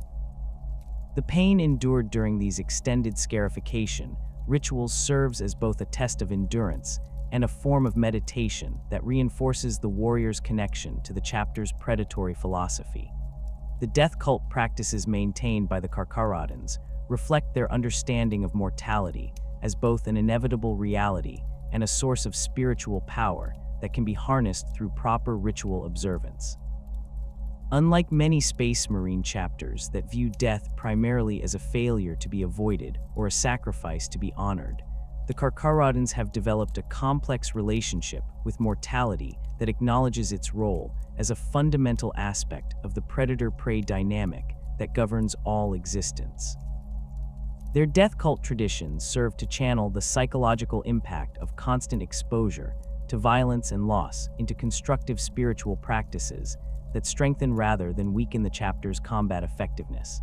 The taking of trophies from fallen enemies represents the most visible aspect of Carcharodon death cult practices, though the selection and preparation of these items follows strict protocols that distinguish between meaningful spiritual objects and mere battlefield souvenirs. The most common trophies consist of teeth, bone fragments, and other organic materials that can be incorporated into the warrior's personal equipment or ritual decorations. These items must be harvested according to specific procedures that preserve their spiritual significance while ensuring they meet the practical requirements for long-term preservation in the harsh environment of void warfare. The preparation of trophy materials involves extensive ritual purification and treatment processes that transform raw organic matter into spiritually significant objects capable of serving their intended purposes. Teeth taken from defeated enemies undergo acid etching that removes any trace of corruption or Xenos contamination while creating distinctive patterns that identify the source and circumstances of their acquisition. Bone fragments are subjected to molecular strengthening procedures that enhance their durability while maintaining their organic nature, allowing them to serve as both spiritual focuses and practical tools during combat operations. The most prized trophies come from opponents who demonstrated exceptional courage, skill, or tactical acumen during their final battles, as these qualities are believed to transfer partially to the warriors who claim their remains. Carcharodon battle brothers compete for the right to harvest trophies from particularly impressive enemies, with the honor typically going to the warrior who struck the killing blow or demonstrated the greatest tactical contribution to the enemy's defeat. These competitions serve to reinforce combat excellence while ensuring that trophy-taking remains focused on meaningful spiritual practices rather than simple accumulation of battlefield debris. The integration of trophy materials into personal equipment follows established patterns that maximize both their spiritual significance and practical utility. Shark teeth harvested from void-dwelling predators are incorporated into weapon grips and armor joints, where they provide improved handling characteristics while serving as constant reminders of the predatory nature that defines the chapter's identity. Bone fragments from defeated enemy champions are carved into small ritual objects that can be worn as personal talismans or incorporated into the warrior's scarification tools, creating direct physical connections between past victories and ongoing spiritual development. The most elaborate trophy displays are created by veteran sergeants and officers who have accumulated significant collections over decades of service. These warriors often modify their armor to accommodate extensive trophy arrangements that serve both ceremonial and practical purposes. Necklaces constructed from carefully selected teeth and bone fragments provide additional protection for vital areas while creating distinctive visual signatures that allow for rapid identification of specific individuals during combat operations. The arrangement of these trophies follows symbolic patterns that communicate information about the wearer's combat specializations, command authority, and spiritual development within the chapter's hierarchy. The oral traditions maintained by Carcharodon librarians represent one of the most crucial aspects of the chapter's cultural preservation efforts, serving as the primary repository for historical knowledge, tactical doctrine, and spiritual beliefs that might otherwise be lost due to their nomadic existence and limited written records. These traditions encompass far more than simple storytelling, incorporating complex mnemonic systems that allow for the precise transmission of detailed information across generations of warriors. The librarians responsible for maintaining these oral archives undergo specialized training that develops their natural psychic abilities while enhancing their capacity for perfect recall and information organization. The structure of Carcharodon oral traditions reflects the practical requirements of warriors who must access crucial information quickly during combat operations, while ensuring that essential knowledge remains available even if individual librarians are lost during battle. The most important information is encoded in multiple overlapping narrative structures that allow for cross-verification and error correction, while less critical details are preserved in supplementary traditions that can be reconstructed from fragmentary sources if necessary. This redundant approach ensures that essential tactical doctrine, navigation data, and cultural practices remain available to the chapter even after significant casualties among their librarian cadre. The performance of oral traditions serves important social functions within the chapter beyond simple information preservation, providing opportunities for battle brothers to gather together and reinforce their shared identity during the long periods of isolation that characterize void patrol operations. These gatherings typically occur in the communal spaces aboard the chapter's larger vessels, with librarians reciting traditional narratives, while battle brothers perform maintenance tasks or participate in training exercises. The familiar rhythms and patterns of these recitations provide psychological comfort and stability that help maintain morale during extended deployments in hostile environments. The most significant oral traditions focus on the great hunts and battles that have defined the chapter's history, preserving detailed accounts of tactical innovations, enemy capabilities, and environmental challenges that provide valuable intelligence for future operations. These battle narratives incorporate precise descriptions of void combat techniques, boarding procedures, and enemy behavioral patterns that serve as training materials for new battle brothers, while ensuring that hard-won tactical knowledge is not lost when veteran warriors fall in combat. The librarians responsible for maintaining these traditions work closely with chapter commanders to ensure that new developments and innovations are properly incorporated into the existing narrative framework. The role of librarians in preserving chapter history extends beyond simple memorization to encompass active interpretation and analysis of traditional narratives in light of current operational requirements. These warrior scholars must balance respect for ancient traditions against the practical necessity of adapting tactics and procedures to meet evolving threats and changing circumstances. Their ability to identify relevant historical precedents and extract applicable lessons from traditional narratives makes them invaluable advisors to chapter commanders during planning phases of major operations. The cultural significance of shark symbolism permeates every aspect of Carcharodon identity, reflecting both their void-dwelling nature and their connection to the ancient predators that once ruled Terra's oceans during the planet's prehistoric past. This symbolism extends far beyond simple heraldic decoration to encompass fundamental philosophical concepts that guide the chapter's approach to warfare, recruitment, and spiritual development.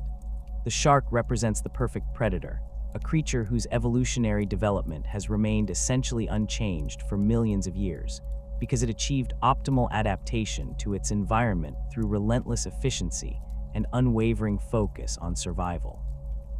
The connection between Carcharodon warriors and ancient Terran oceanic predators operates on multiple levels, incorporating both practical tactical lessons and deeper spiritual concepts that shape the chapter's worldview. The hunting patterns exhibited by various shark species provide templates for void warfare tactics, with their patient stalking behavior, sudden explosive attacks, and relentless pursuit of wounded prey serving as models for Carcharodon operational doctrine. The shark's ability to detect minute traces of blood and distress signals across vast distances mirrors the enhanced sensory capabilities that allow Carcharodon battle brothers to track enemy vessels through the electromagnetic interference of the deep void. The physiological characteristics that make sharks such effective predators also serve as inspiration for Carcharodon equipment design and tactical doctrine. The streamlined body shapes that allow sharks to move efficiently through water provide design principles for void-capable equipment that must function in the three-dimensional environment of space combat. The multiple rows of replaceable teeth that ensure sharks always maintain their primary weapons, regardless of damage, or where inspire the chapter's approach to equipment redundancy and battlefield salvage operations. The psychological aspects of shark behavior provide equally important lessons for Carcharodon warriors, particularly regarding the maintenance of predatory instincts and the cultivation of patient persistence during extended hunting operations. Sharks demonstrate the ability to remain motionless for extended periods while conserving energy for sudden bursts of explosive activity, a behavioral pattern that translates directly to the long periods of patrol duty followed by brief, intense combat engagements that characterize Carcharodon operations. The sharks' lack of emotional attachment to their prey and their purely functional approach to killing serve as models for the psychological detachment that allows Carcharodon warriors to perform their duties without being overwhelmed by the moral complexities of their actions. The spiritual significance of shark symbolism within Carcharodon culture extends to their understanding of their role within the broader imperial military structure and their relationship with the Imperium's enemies. Like sharks maintaining the health of ocean ecosystems by eliminating weak and diseased prey animals, the Carcharodons view themselves as performing essential cleansing functions that strengthen the Imperium by removing threats that conventional forces might be unable or unwilling to address. This perspective allows them to justify their extreme methods and their willingness to operate outside normal Imperial military protocols as necessary adaptations to their unique role as apex predators of the galactic rim. The chapter's connection to ancient Terran oceanic predators also influences their recruitment practices and the criteria they use to evaluate potential aspirants. Candidates who demonstrate the patience, persistence, and predatory instincts associated with successful hunters receive preference over those who rely primarily on raw aggression or conventional martial skills. The trials designed to test these qualities often incorporate elements that echo the hunting behaviors of various predatory species, requiring aspirants to demonstrate their ability to track prey across difficult terrain, maintain focus during extended periods of observation, and strike with devastating effectiveness when the optimal moment arrives. The integration of shark symbolism into Carcharodon equipment and heraldry follows established patterns that maximize both visual impact and spiritual significance while maintaining practical functionality. Weapon designs incorporate flowing lines and aggressive angles that echo the streamlined forms of aquatic predators, while armor modifications include fin-like projections and serrated edges that serve both ceremonial and tactical purposes. The chapter's vehicles and aircraft feature similar design elements, with their hulls shaped to suggest the movement of swimming predators through their chosen medium. The most sophisticated applications of shark symbolism appear in the chapter's fleet assets, where entire vessels have been modified to incorporate predatory design elements that serve both psychological and practical functions. The prow sections of Carcharodon strike cruisers often feature elaborate ram configurations that resemble the heads of massive predatory fish, while their hull plating incorporates texture patterns that echo shark skin. These modifications serve to intimidate enemy forces while providing practical benefits such as improved electromagnetic signature management and enhanced structural integrity during ramming attacks. The fleet assets of the Carcharodons represent a carefully evolved collection of vessels optimized for the unique demands of extended void warfare operations in the galaxy's most dangerous frontier regions. Unlike the standardized fleet compositions maintained by most Space Marine chapters, the Carcharodons have developed a naval force structure that prioritizes stealth, endurance, and the ability to operate independently for decades without requiring resupply from Imperial sources. Their ships bear the scars of countless engagements and the modifications necessary for survival in the electromagnetic storms and gravitational anomalies that characterize the galactic rim's treacherous void spaces. The ancient battle barge Nicker serves as the cornerstone of the Carcharodon fleet, its massive bulk housing not only the chapter's primary command facilities, but also the extensive manufacturing and maintenance capabilities that enable their nomadic existence. The vessel's origins trace back to the Great Crusade era, its original construction incorporating technologies and materials that have become increasingly rare in the current millennium. The Nicker measures over 5 kilometers in length, its armored hull bearing the accumulated damage of millennia of void warfare, while its internal systems have been continuously modified and upgraded to meet the evolving needs of the chapter's operations. The battle barge's weapon systems reflect the Carcharodon's preference for capturing rather than destroying enemy vessels, with conventional long-range bombardment cannons replaced by arrays of specialized boarding torpedoes, assault pods, and precision targeting systems designed to disable rather than annihilate opposing ships.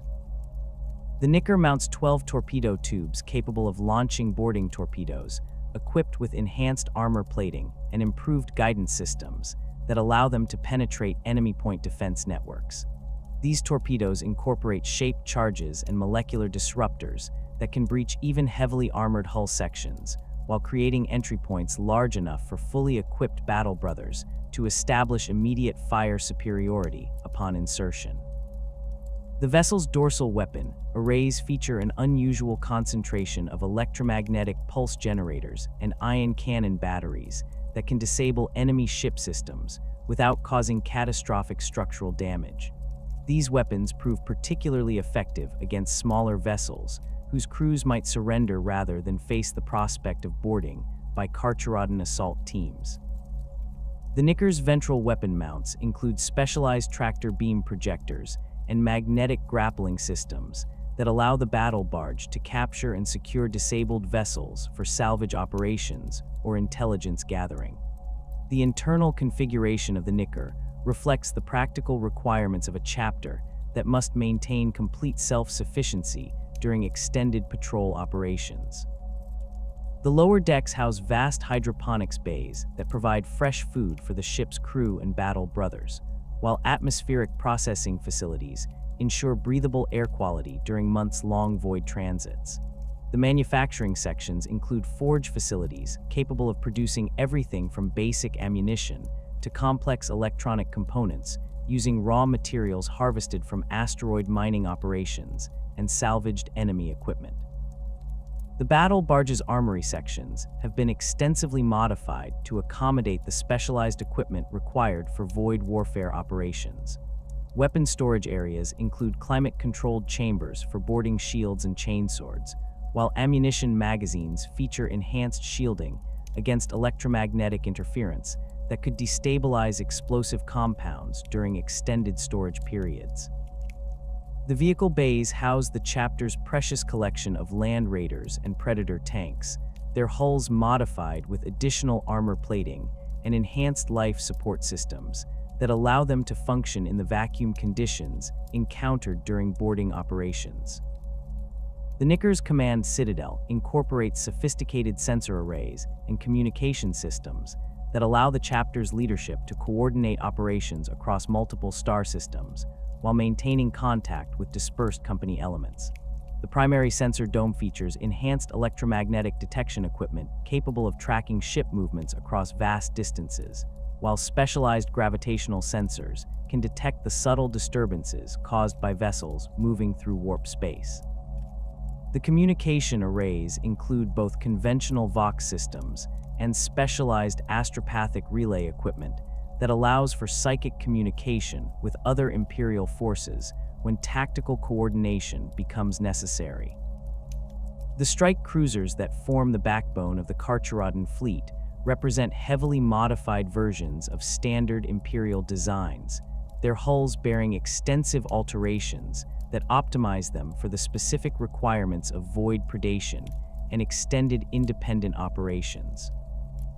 These vessels typically measure between 2 and 3 kilometers in length, their size allowing them to carry sufficient supplies and equipment for multi-year patrol missions, while maintaining the speed and maneuverability necessary for pursuit operations against fleeing enemy vessels. The Reaper's Dew serves as the primary example of Carcharodon strike cruiser modifications, its hull incorporating stealth technologies derived from ancient Raven Guard technical archives and adapted for void warfare applications. The vessel's external plating includes specialized materials that absorb rather than reflect electromagnetic radiation, reducing its sensor signature while allowing it to approach targets undetected until the final moments before engagement. The ship's engine systems feature noise-dampening modifications that minimize the acoustic signatures detectable by enemy passive sensor arrays, while its power plant incorporates enhanced shielding that prevents energy emissions from revealing its position during silent running operations. The weapon systems aboard Carcharodon strike cruisers emphasize precision targeting and rapid engagement capabilities that allow them to disable enemy vessels before organized resistance can be mounted. The primary armament typically consists of lance batteries equipped with variable yield power settings that can be adjusted to match specific tactical requirements, from precise surgical strikes against critical systems to devastating broadsides that can cripple larger vessels. The secondary weapons include rapid-fire autocannon arrays and missile launchers loaded with specialized warheads designed to penetrate ship armor and deliver boarding parties directly into enemy vessel interiors. The most distinctive feature of Carcharodon strike cruisers involves their extensive boarding preparation facilities, with entire deck sections devoted to the storage and maintenance of assault pods, boarding torpedoes, and the specialized equipment required for ship-to-ship combat operations. These facilities include armories stocked with boarding shields and void-capable weapons, medical bays equipped to treat injuries sustained during close-quarters combat, and briefing chambers where assault teams can study target vessel schematics and plan their attacks in detail. The escort vessels that accompany Carcharodon fleet elements serve specialized roles that reflect the chapter's unique operational requirements and tactical doctrine. These smaller ships typically measure between 500 meters and 1.5 kilometers in length, their reduced size allowing for enhanced speed and maneuverability, while their specialized equipment suites provide capabilities that larger vessels cannot match. The escort fleet includes modified destroyers equipped for long-range reconnaissance, frigate-class vessels optimized for pursuit operations, and specialized support ships that provide logistical and technical services to the main fleet elements.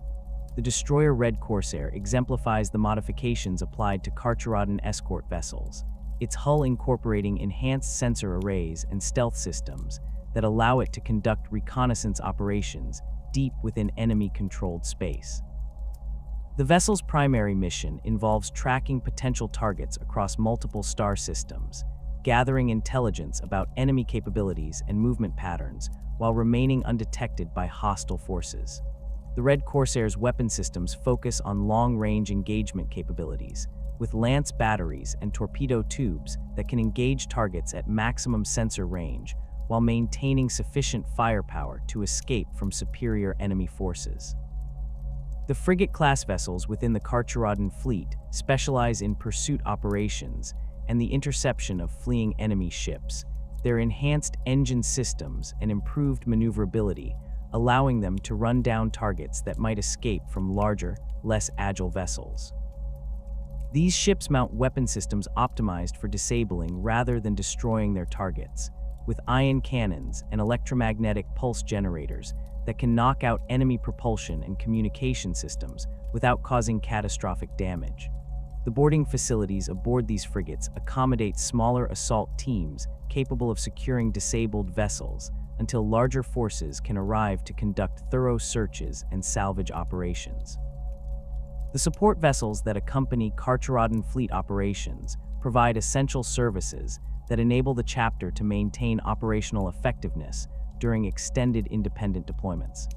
These ships include forge vessels equipped with manufacturing facilities and repair bays, supply ships carrying ammunition and replacement parts, and specialized recovery vessels designed to salvage useful materials from destroyed enemy ships and space debris. The most important support vessels are the apothecarian ships that provide advanced medical facilities and gene seed storage capabilities, ensuring that the chapter can maintain its biological assets even during extended campaigns far from imperial medical facilities. The modifications applied to Carcharodon vessels for extended void operations reflect decades of practical experience operating in the harsh environment of the galactic rim, where conventional imperial ship designs prove inadequate for the unique challenges posed by deep space patrol duties. These modifications encompass every aspect of ship design and operation, from enhanced life support systems that can function reliably for years without maintenance to specialized navigation equipment that can operate effectively in regions where conventional imperial charts provide insufficient detail.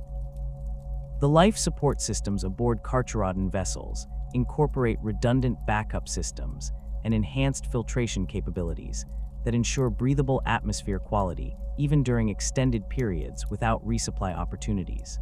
The atmospheric processors include specialized equipment for recycling carbon dioxide and other waste gases, while water reclamation systems can maintain potable water supplies indefinitely through advanced purification and recycling techniques.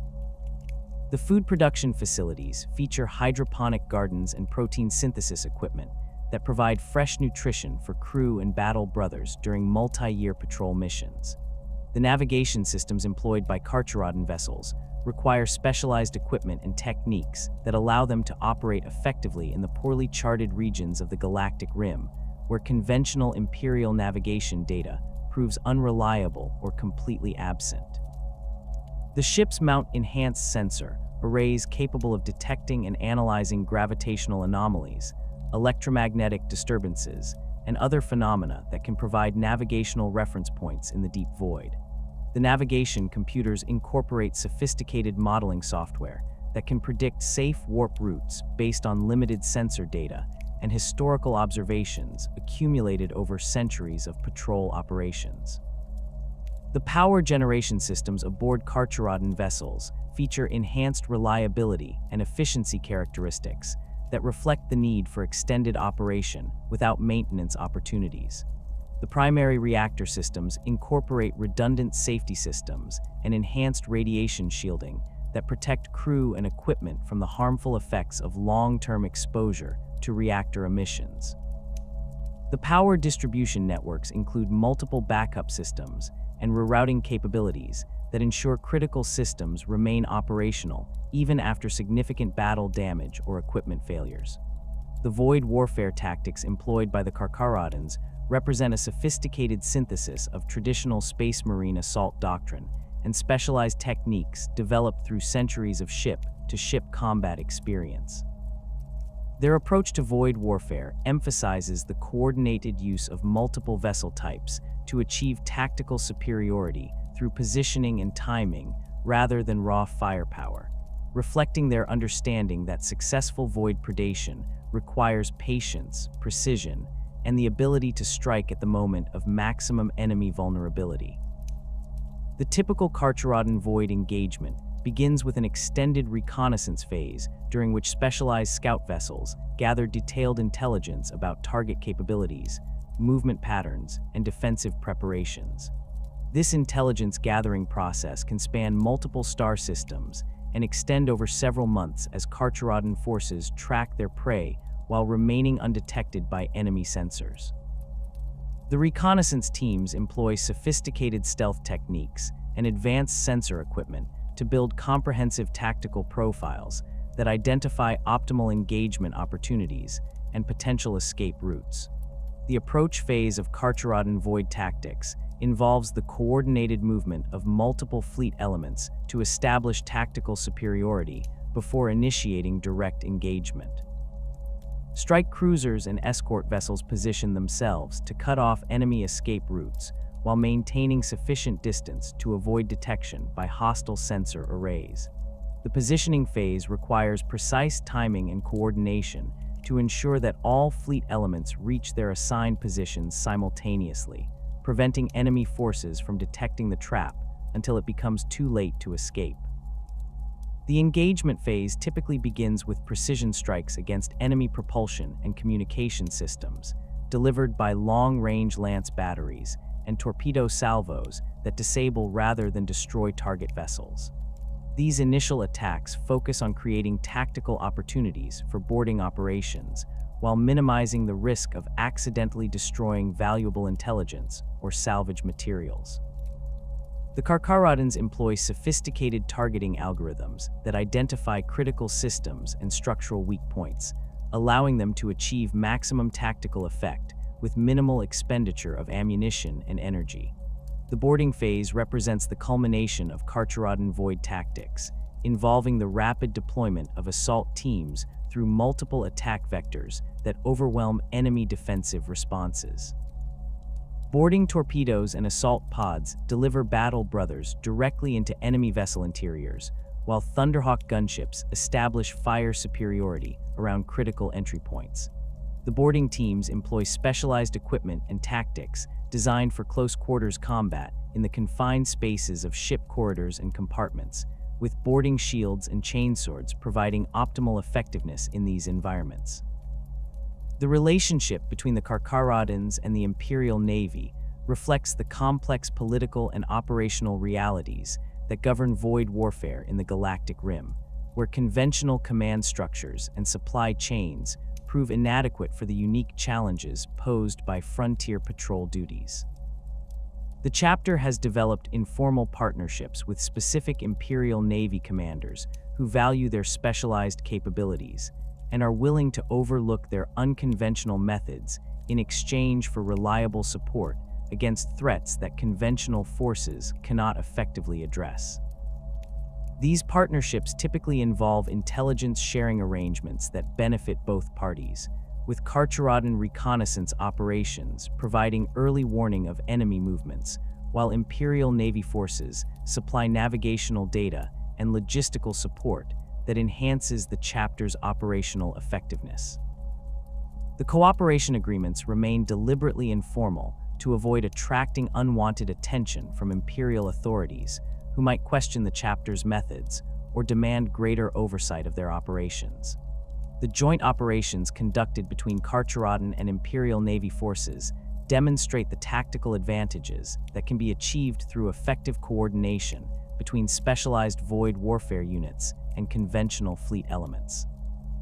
The Carcharodons typically provide boarding assault capabilities and close-range combat expertise, while Imperial Navy vessels supply heavy firepower and fleet coordination services that complement the chapter's more specialized capabilities. These combined operations prove particularly effective against large enemy formations that require both conventional fleet tactics and specialized assault techniques to defeat successfully. The intelligence networks maintained by the Carcharodons through their Imperial Navy partnerships provide access to information sources that would otherwise be unavailable to such an isolated chapter. These networks include merchant shipping reports, astropathic communications intercepts, and sensor data from Navy patrol vessels that help the Carcharodons identify potential targets and track enemy movements across multiple sectors. The intelligence sharing arrangements also provide the chapter with advance warning of Imperial Navy operations that might interfere with their own missions, allowing them to coordinate their activities to avoid conflicts with friendly forces. The logistical support provided through Imperial Navy partnerships proves essential for maintaining Carcharodon operational effectiveness during extended patrol missions in regions where conventional supply chains cannot reach.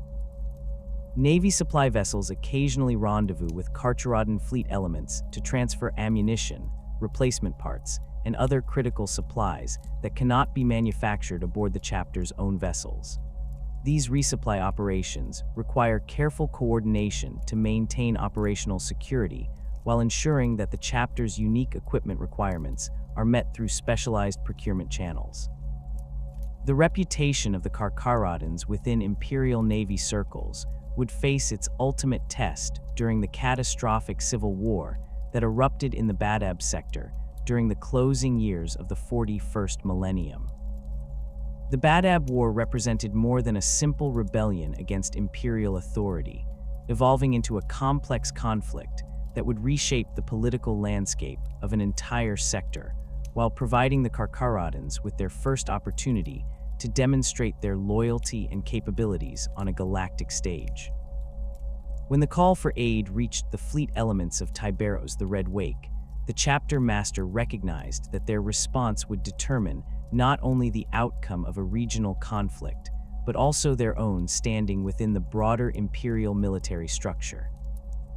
The origins of the Badab War lay in the gradual deterioration of relations between the Astral Clause chapter and the imperial bureaucracy responsible for governing the Maelstrom Zone, a region of space notorious for its warp storms and the constant threat of chaos incursions.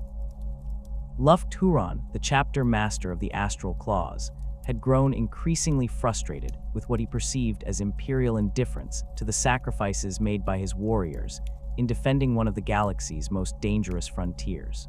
His decision to withhold gene seed tithes and assume direct control over imperial taxation within his sphere of influence represented a direct challenge to imperial authority that could not be ignored by the High Lords of Terra.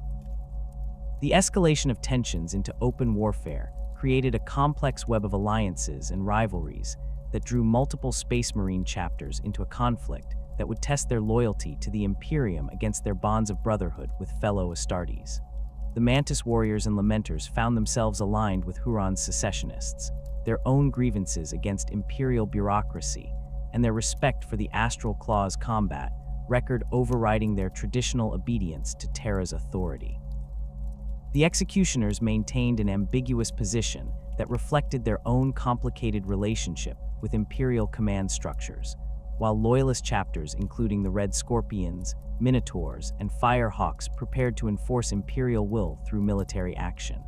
The arrival of the Carcharodons in the Badab sector occurred during the war's middle phase, when initial skirmishes had escalated into full-scale battles that threatened to consume entire star systems. Their entry into the conflict came not through formal imperial orders, but through their own initiative, as Tyberos recognized that the war presented an opportunity to demonstrate his chapter's value to the Imperium, while potentially acquiring valuable resources and intelligence through combat operations. The Red Wake's decision to commit his forces to the Loyalist cause reflected both pragmatic calculation and genuine loyalty to the imperial system that had provided his chapter with purpose and identity despite their exile to the Galactic Rim. The Carcharodons' first major engagement in the Badab War demonstrated their unique capabilities while establishing their reputation as ruthless but effective allies among the Loyalist forces.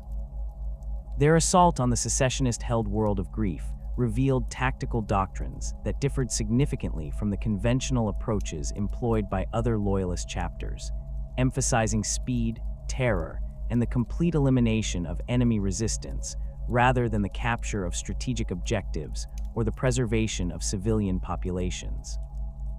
The gray armored warriors struck at secessionist supply depots and communication facilities with devastating efficiency, their boarding actions against orbital defense platforms leaving no survivors to report on their methods or capabilities. The psychological impact of Carcharodon operations extended far beyond their immediate tactical effects, as reports of their methods spread throughout secessionist forces and created an atmosphere of dread that undermined morale and unit cohesion. Unlike other Loyalist chapters whose attacks followed predictable patterns based on Codex Astartes doctrine, the Carcharodons struck without warning from unexpected directions, their assault teams appearing aboard enemy vessels or within fortified positions with little advance notice. The systematic elimination of secessionist personnel during these operations served both practical and psychological purposes, preventing intelligence leaks while demonstrating the futility of continued resistance against imperial authority. The relationship between the Carcharodons and other Loyalist chapters during the Badab War reflected the complex dynamics that characterize inter-Astartes cooperation under combat conditions. The Red Scorpions, led by Chapter Master Carcharodon, maintained professional working relationships with Tyberos while expressing private concerns about the Carcharodons' methods and their apparent disregard for the rules of engagement that governed conventional space marine operations. The Firehawks demonstrated greater acceptance of Carcharodon tactics, their own aggressive nature allowing them to appreciate the effectiveness of terror warfare, even if they could not fully endorse its application. The Minotaurs represented the most compatible allies for the Carcharodons among the Loyalist forces, their own reputation for ruthless efficiency and unquestioning obedience to imperial authority, creating natural synergies with Carcharodon operational methods. Chapter Master Asterion Malak recognized the value of having allies who shared his commitment to achieving victory regardless of the moral complexities involved, while Tyberos appreciated working alongside warriors who understood the necessities of total warfare. The coordination between these two chapters during joint operations demonstrated the tactical advantages that could be achieved when specialized units operated in support of each other's unique capabilities. The most significant test of Carcharodon loyalty and effectiveness came during their campaign against the Lamenters chapter, a conflict that would define their reputation within the broader Astartes community for centuries to come. The Lamenters had aligned themselves with Huron's secessionists not out of treasonous intent, but through a combination of loyalty to their allies and genuine belief that the Astral Claw's cause represented justice against imperial bureaucratic oppression. Their tragic history of misfortune and their noble intentions made them sympathetic figures even among Loyalist forces, creating moral complexities that would have paralyzed less pragmatic commanders. Tyberos approached the campaign against the Lamenters with the same methodical planning and ruthless execution that characterized all Carcharodon operations, recognizing that sentiment and sympathy could not be allowed to interfere with the completion of his mission objectives.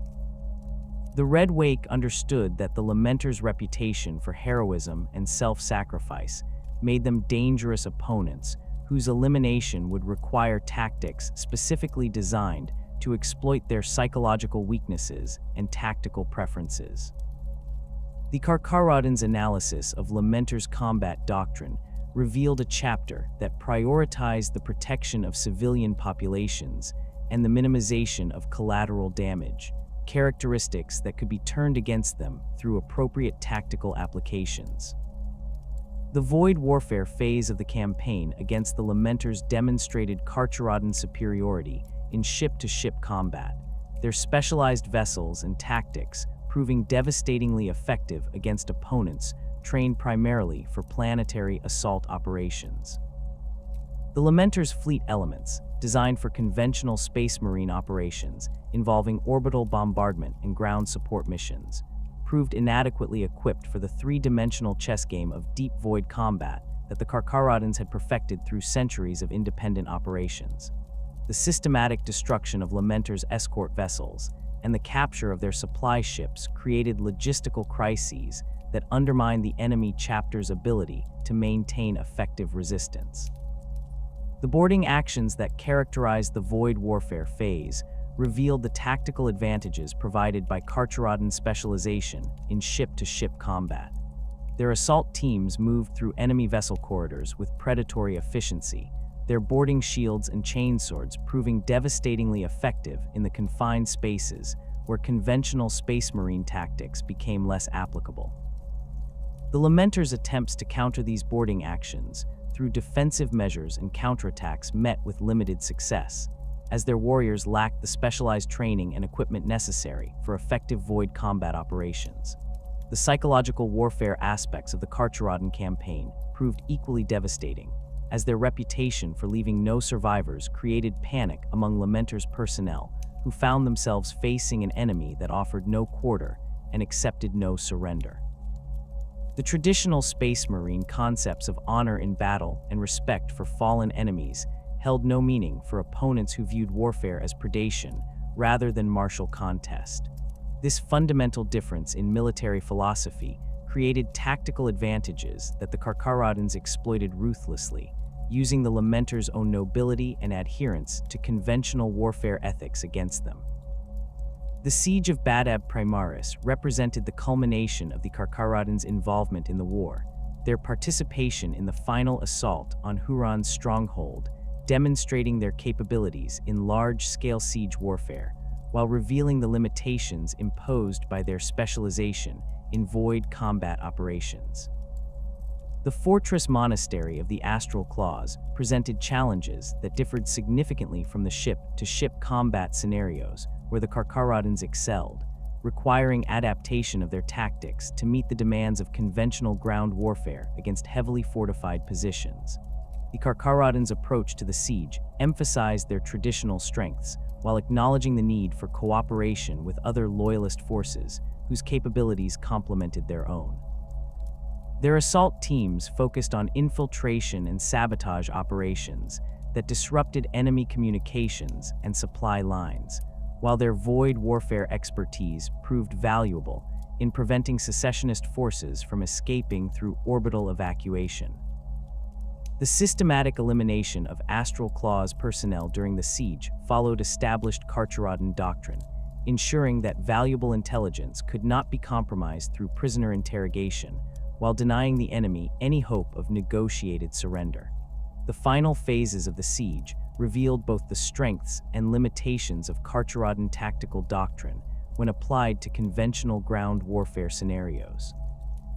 Their infiltration teams proved devastatingly effective at eliminating key personnel and disrupting enemy coordination, while their terror tactics created panic among defending forces who found themselves facing opponents whose methods violated every convention of honorable warfare.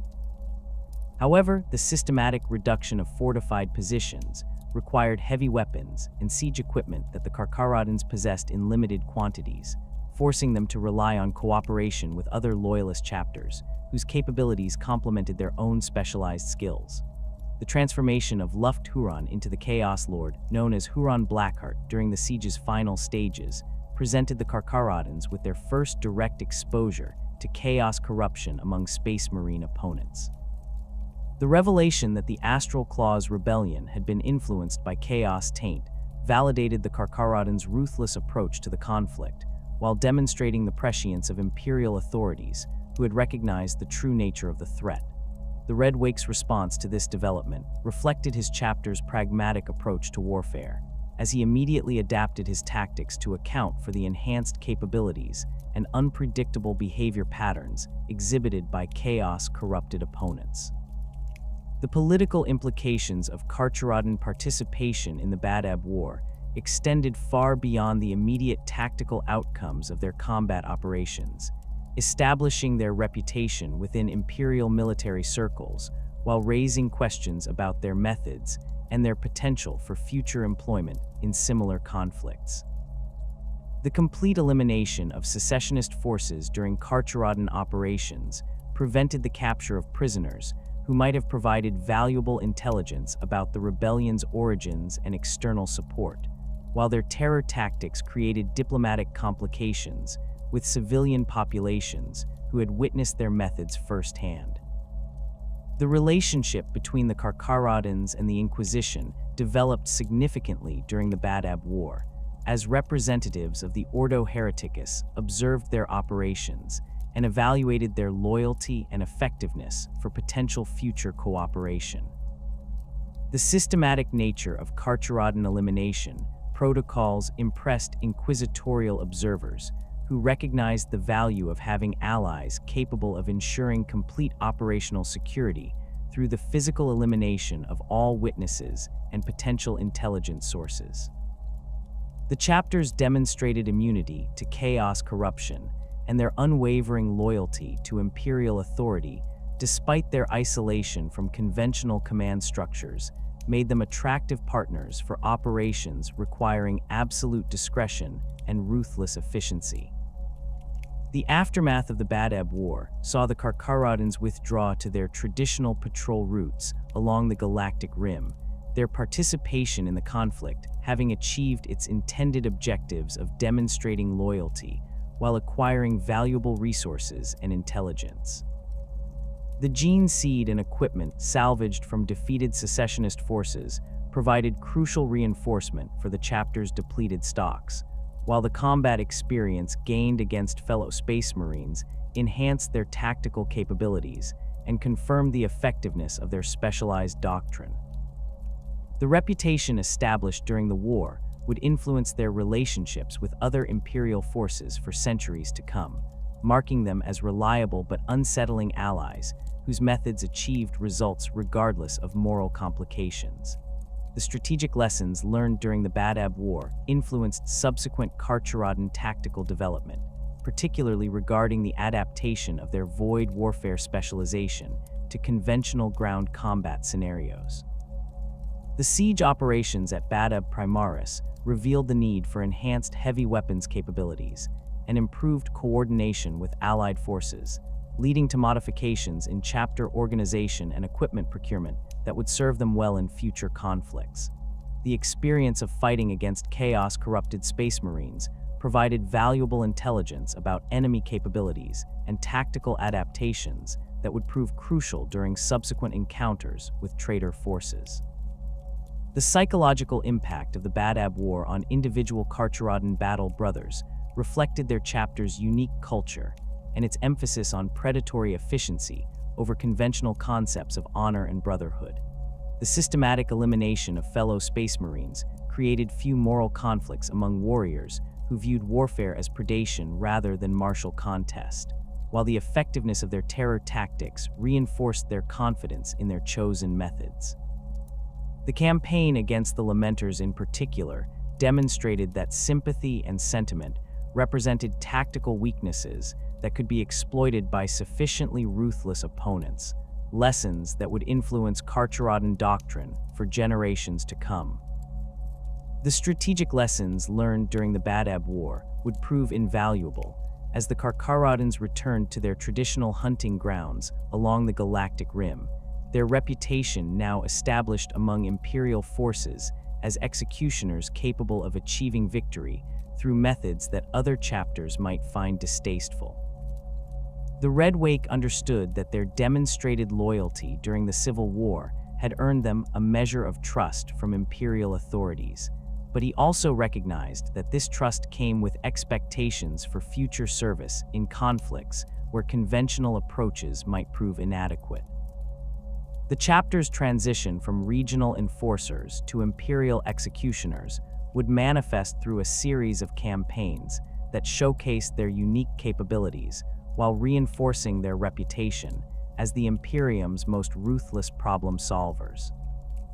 The Purge of the Gehenna system represented one of the first major operations undertaken by the Carcharodons following their return from the Badab sector, a campaign that would demonstrate their effectiveness against chaos corruption while revealing the full extent of their willingness to employ terror tactics against human populations. The system had fallen under the influence of a Slaaneshi cult whose corruption had spread through the planetary governments and military forces, creating a situation where conventional imperial response would require extensive investigation to identify the extent of the taint. The Carcharodons approached the problem with characteristic directness, implementing systematic purification protocols that eliminated entire population centers rather than risk allowing any trace of corruption to survive. The Void Warfare phase of the Gehenna campaign showcased the tactical improvements that the chapter had developed based on their Badab War experiences, particularly their enhanced coordination between fleet elements and their improved methods for dealing with corrupted Imperial Navy vessels. The system's defense fleet, compromised by decades of gradual chaos infiltration, attempted to prevent the Carcharodons from reaching the inner planets through conventional void warfare tactics that proved woefully inadequate against opponents who had perfected their craft through centuries of independent operations. The systematic destruction of the defense fleet proceeded with mechanical efficiency, each engagement following patterns that maximized the capture of useful intelligence while ensuring complete elimination of enemy personnel. The boarding actions against corrupted Imperial vessels revealed the full horror of Slaaneshi influence, as Carcharodon assault teams encountered crew members whose bodies and minds had been twisted by exposure to the Prince of Pleasure's gifts. The Battle Brothers adapted their standard elimination protocols to account for the enhanced resilience and unpredictable behavior patterns exhibited by chaos-corrupted opponents, employing flamers and melta-weapons to ensure complete destruction of tainted biological matter. The psychological impact of these encounters on Carcharodon personnel remained minimal, their predatory mindset and cultural conditioning allowing them to view corrupted humans as simply another form of prey requiring elimination. The planetary assault phases of the Gehenna campaign demonstrated the chapter's growing proficiency in ground warfare operations, particularly their ability to coordinate terror tactics with systematic population elimination to achieve strategic objectives. The major hive cities presented complex tactical challenges that required careful planning to ensure complete purification while preventing the escape of corrupted individuals who might spread their taint to other systems.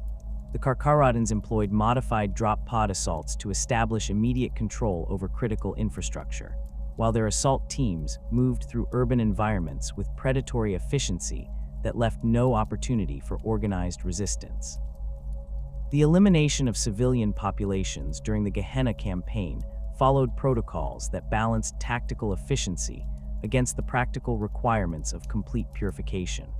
Rather than attempting to identify individual cultists within the general population, the Carcharodons implemented area denial tactics that forced civilians into designated zones where they could be processed through systematic screening procedures. Those who showed any sign of chaos taint faced immediate execution, while even apparently clean individuals were subjected to additional verification processes that few survived. The thoroughness of these procedures ensured that no trace of corruption could survive to regenerate the cult's influence, though the methods employed violated numerous imperial regulations regarding civilian protection. The Carcharodons' operations against the Word-Bearers' warband, known as the Crimson Apostles, provided their first sustained combat experience against Chaos Space Marines since the conclusion of the Badab War, revealing both the tactical adaptations they had developed and the particular hatred they harbored for traitor Astartes.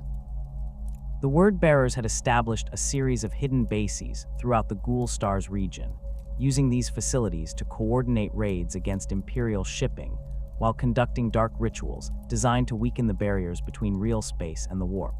The discovery of these bases through Carcharodon reconnaissance operations initiated a campaign that would span multiple star systems and demonstrate the chapter's capacity for sustained operations against well-equipped and experienced opponents.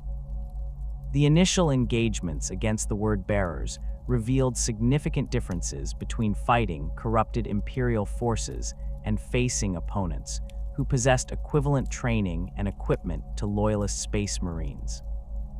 The Crimson Apostles employed sophisticated void warfare tactics that challenged Carcharodon supremacy in ship-to-ship combat.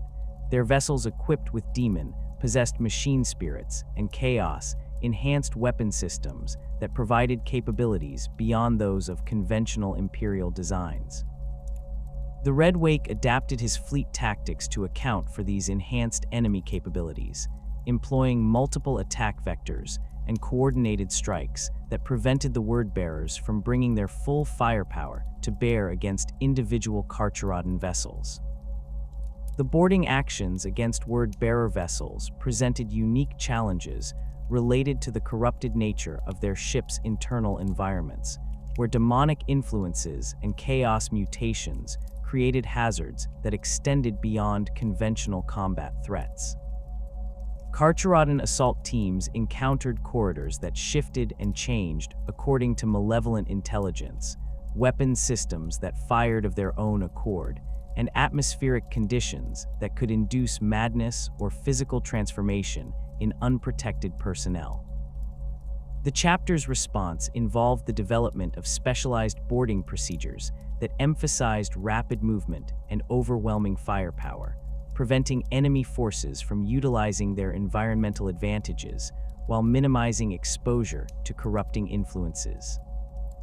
The psychological warfare aspects of the campaign against the Word-Bearers required significant adaptation of standard Carcharodon terror tactics, as opponents who had embraced chaos corruption proved largely immune to conventional intimidation methods. The Red Wake recognized that traditional approaches based on fear of death held little meaning for enemies who viewed mortality as merely another form of transformation, leading to the development of new psychological warfare techniques that exploited the specific weaknesses associated with Word-Bearer beliefs and practices. The systematic destruction of chaos shrines and ritual sites served both tactical and psychological purposes, denying the enemy their spiritual anchors while demonstrating the futility of their dark faith. The ground warfare phases of the anti-Word-Bearer campaign showcased the Carcharodons' growing expertise in fighting within environments corrupted by chaos influence, where conventional tactical doctrine required modification to account for supernatural hazards and unpredictable terrain conditions. The Word-Bearer bases incorporated architectural elements that defied rational design principles, with corridors that led to impossible destinations and chambers whose dimensions changed according to the observer's psychological state. Carcharodon assault teams learned to navigate these environments through enhanced reliance on technological sensors and systematic mapping procedures that reduced their dependence on potentially unreliable sensory input. The discovery of Word-Bearer gene seed laboratories within their hidden bases provided the Carcharodons with valuable intelligence about Chaos Space Marine recruitment and enhancement procedures, while also presenting opportunities to acquire rare biological materials that could benefit their own genetic stability programs. The laboratories contained extensive research data regarding the corruption and modification of Loyalist gene seed, information that proved useful for developing countermeasures against similar chaos operations. The systematic destruction of these facilities followed established Carcharodon protocols for eliminating sensitive installations, ensuring that no trace of their research could be recovered by other chaos forces. The campaign against the Alpha Legion cell known as the Pale Serpents demonstrated the Carcharodons' effectiveness against opponents whose tactical doctrine emphasized deception and infiltration rather than direct confrontation. The Alpha Legion had established a complex network of sleeper agents, and false flag operations throughout the Ultima Segmentum's outer reaches, using these assets to manipulate local conflicts and gradually undermine imperial authority in ways that remained largely invisible to conventional intelligence services. The discovery of this network through Carcharodon reconnaissance operations initiated a counterintelligence campaign that would test their ability to adapt their straightforward tactical approach to more subtle forms of warfare. The Alpha Legion's preference for indirect warfare and proxy operations created challenges that differed significantly from the direct confrontations that characterized most Carcharodon campaigns, requiring the development of new investigative and analytical capabilities that complemented their traditional strengths in void warfare and terror tactics. The Red Wake assigned his most experienced librarians to coordinate intelligence analysis efforts, their psychic abilities providing advantages in detecting deception and uncovering hidden connections that might escape conventional investigation methods. The systematic unraveling of Alpha Legion networks required patience and methodical investigation that tested the chapter's discipline and commitment to thorough operational procedures. The void warfare aspects of the anti-Alpha Legion campaign proved particularly challenging due to their opponents' preference for using captured or disguised vessels that appeared to be legitimate Imperial assets until the moment of engagement. The Carcharodons developed enhanced identification procedures that combined advanced sensor analysis with psychological profiling of crew behavior patterns, allowing them to detect subtle inconsistencies that revealed Alpha Legion infiltration. The boarding actions against these vessels required careful coordination to prevent the destruction of valuable intelligence, while ensuring that no enemy agents could escape to warn other cells of the ongoing counterintelligence operations. The elimination of Alpha Legion sleeper agents embedded within Imperial institutions required the Carcharodons to coordinate with local authorities while maintaining operational security that prevented the compromise of their own methods and capabilities.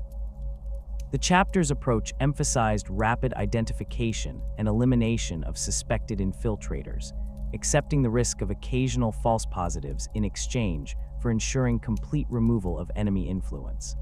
The psychological impact of these operations on local populations created diplomatic complications, but the thoroughness of the purge ensured that Alpha Legion influence could not regenerate through surviving agents or sympathizers. The campaign against the Iron Warrior siege specialists, known as the Steel Ravagers, provided the Carcharodons with their most challenging opponent in terms of technological sophistication and tactical innovation, as these Chaos Space Marines had spent millennia perfecting siege warfare techniques that combined traditional Iron Warriors' expertise with demon-enhanced capabilities. The Steel Ravagers had established a series of fortress worlds throughout the Ghoul Stars region, using these bases to conduct raids against Imperial shipping while developing new siege technologies that threatened to revolutionize chaos warfare capabilities. The Carcharodons' response required significant adaptation of their traditional tactics to meet opponents whose defensive capabilities exceeded those of conventional Imperial fortifications. The void warfare phases of the anti-Iron Warriors campaign revealed the limitations of Carcharodon fleet tactics when facing opponents who had fortified entire star systems with overlapping defensive networks and sophisticated early warning systems. The Steel Ravagers employed modified defense platforms and asteroid fortresses that provided firepower equivalent to capital ships while remaining effectively immune to conventional boarding actions. The Red Wake adapted his fleet deployment patterns to emphasize long-range harassment and systematic reduction of enemy defensive capabilities, accepting longer campaign durations in exchange for minimizing casualties among his limited personnel.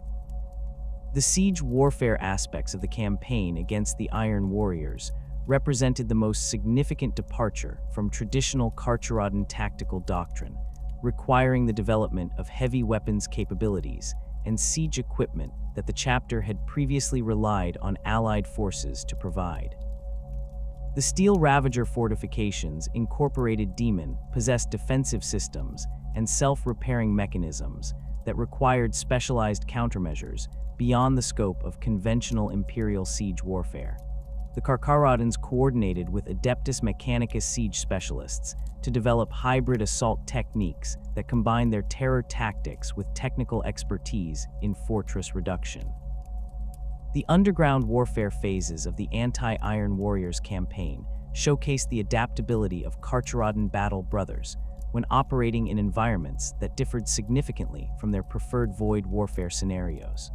The Steel Ravager tunnel networks extended for kilometers beneath their fortress worlds, creating three-dimensional combat environments that required enhanced spatial awareness and modified equipment configurations.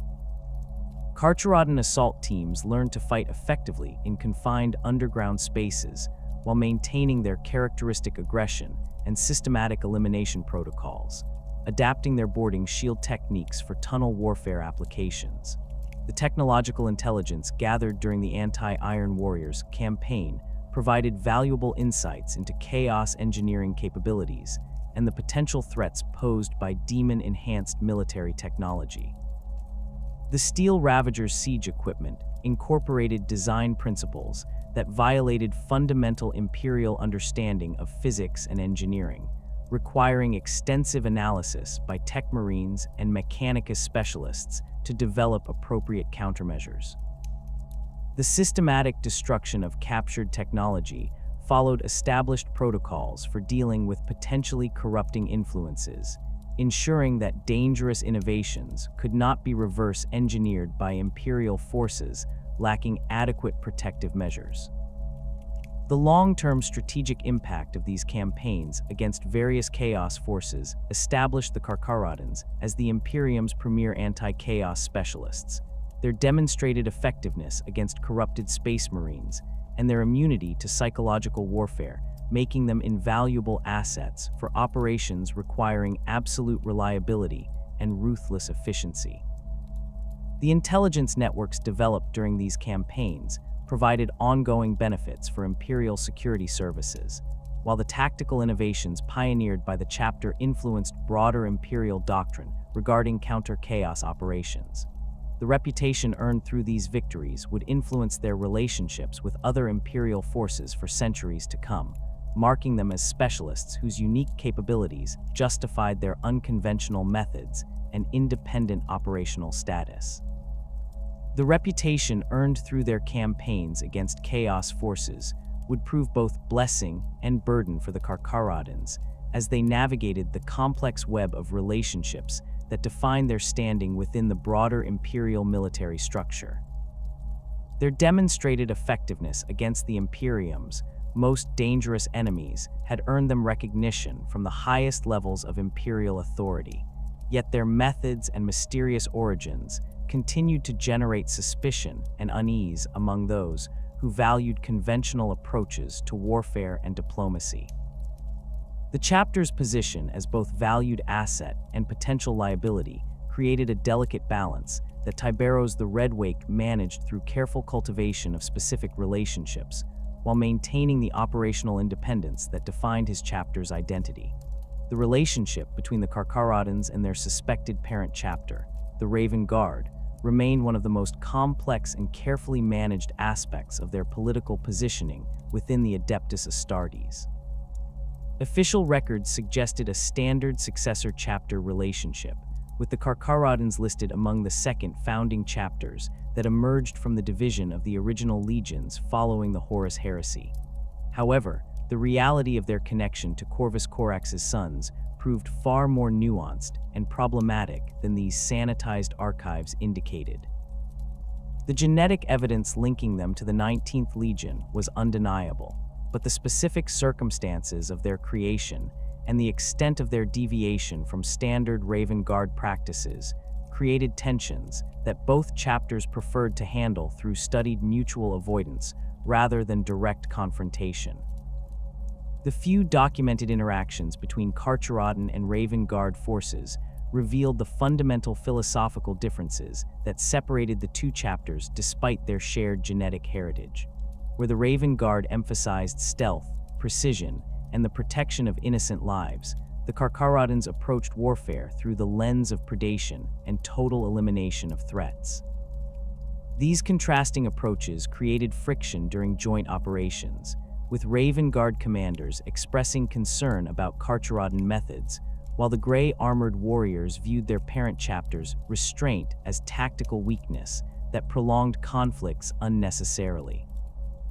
The leadership of both chapters maintained formal diplomatic relations that satisfied imperial requirements while avoiding the deeper questions that surrounded the Carcharodons' true origins and their connection to the failed Raptor project. Chapter Master Kavon Shrike of the Raven Guard acknowledged the Carcharodons' service record and their loyalty to the Imperium while carefully avoiding any discussion of their genetic peculiarities or their operational methods. Tyberos reciprocated this diplomatic distance, recognizing that closer examination of their relationship might reveal uncomfortable truths about his chapter's origins that could compromise their operational independence. The gene seed sharing protocols that typically characterized relationships between parent and successor chapters remained notably absent from Carcharodon Raven Guard interactions, a situation that reflected both practical limitations and political sensitivities.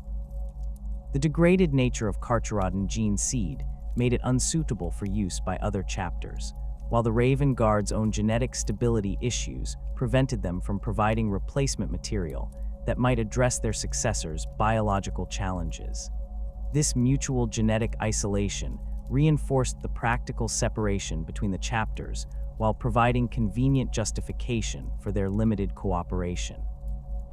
The relationship with other suspected Raven Guard successors proved equally complex, as chapters like the Raptors and Revilers maintained their own carefully managed distances from the Carcharodons, while acknowledging their shared heritage through subtle gestures and informal communications. These relationships operated through networks of individual contacts rather than official chapter-to-chapter diplomacy, allowing for limited intelligence sharing and coordination without creating formal alliances that might attract unwanted scrutiny from imperial authorities. The Raptors, in particular, demonstrated understanding of the Carcharodons' operational methods while maintaining sufficient distance to avoid association with their more controversial practices. The interactions between the Carcharodons and the Inquisition represented one of the most crucial relationships in determining the chapter's long-term survival and operational freedom within the imperial structure. The systematic nature of Carcharodon elimination protocols and their demonstrated immunity to chaos corruption had attracted attention from multiple inquisitorial ordos, each seeking to evaluate the chapter's potential utility for their own specialized missions. The Ordo Hereticus proved particularly interested in the Carcharodons' effectiveness against corrupted imperial forces, while the Ordo Xenos recognized their value as specialists capable of eliminating alien threats without the moral complications that might hinder other chapters. Inquisitor Werner Hestian of the Ordo Hereticus had established the most significant working relationship with the Carcharodons, his pragmatic approach to heresy elimination aligning well with their systematic methods and their willingness to accept morally ambiguous missions. Hestian recognized that the Carcharodons' isolation from conventional imperial command structures made them ideal agents for operations requiring absolute discretion and complete elimination of witnesses. Their reputation for leaving no survivors ensured that sensitive information could not be compromised through prisoner interrogation or survivor testimony, while their loyalty to the Imperium remained unquestioned despite their unconventional methods. The missions assigned to the Carcharodons through inquisitorial channels typically involved the elimination of threats that conventional imperial forces might find difficult to address due to political complications or moral constraints. The purge of corrupted noble houses, the elimination of heretical cults within imperial institutions, and the systematic cleansing of populations exposed to chaos taint represented the type of operations where Carcharodon methods proved most valuable. These assignments allowed the chapter to demonstrate their loyalty while acquiring resources and intelligence that supported their independent operations in the Galactic Rim. The relationship with Inquisitor Silas Kryn of the Ordo Xenos developed through their shared interest in eliminating alien threats that posed existential dangers to human populations. Kryn appreciated the Carcharodons' willingness to employ whatever methods proved necessary to achieve complete elimination of Xenos threats, without the concerns about collateral damage or civilian casualties that might limit other chapters' effectiveness. The systematic nature of Carcharodon operations ensured that alien contamination could not spread through surviving specimens or infected human populations, making them ideal agents for containment operations where absolute sterilization was required. The intelligence-sharing arrangements between the Carcharodons and various inquisitorial agents provided mutual benefits that strengthened both parties' operational capabilities. The chapter's extensive patrol operations in the Galactic Rim generated valuable intelligence about Chaos and Xenos activities in regions where conventional Imperial intelligence networks proved inadequate, while inquisitorial resources provided the Carcharodons with access to advanced equipment and specialized knowledge that enhanced their combat effectiveness. These arrangements remained deliberately informal to maintain operational security, while avoiding the bureaucratic oversight that might compromise the flexibility both parties valued. The standing of the Carcharodons with the High Lords of Terra reflected the complex calculations that governed Imperial policy regarding Space Marine chapters, whose methods violated conventional military doctrine while achieving undeniable results. The Senatorum Imperialis recognized the chapter's value as specialists capable of handling problems that other forces might find intractable, but their systematic elimination of entire populations and their disregard for conventional rules of engagement created political complications that required careful management. The High Lord's approach involved maintaining official distance from Carcharodon operations, while ensuring that the chapter remained available for missions requiring their unique capabilities. The Lord Commander Militant of the Astra Militarum maintained a particularly complex relationship with the Carcharodons, recognizing their effectiveness in joint operations while expressing concern about their impact on Imperial Guard morale and their tendency to eliminate potential intelligence sources through their no survivors policies. The systematic nature of Carcharodon operations often conflicted with Astra Militarum doctrine regarding prisoner interrogation and intelligence gathering, creating operational tensions that required careful coordination to resolve. However, the chapter's demonstrated ability to achieve decisive victories against overwhelming odds made them valuable allies when conventional approaches proved inadequate.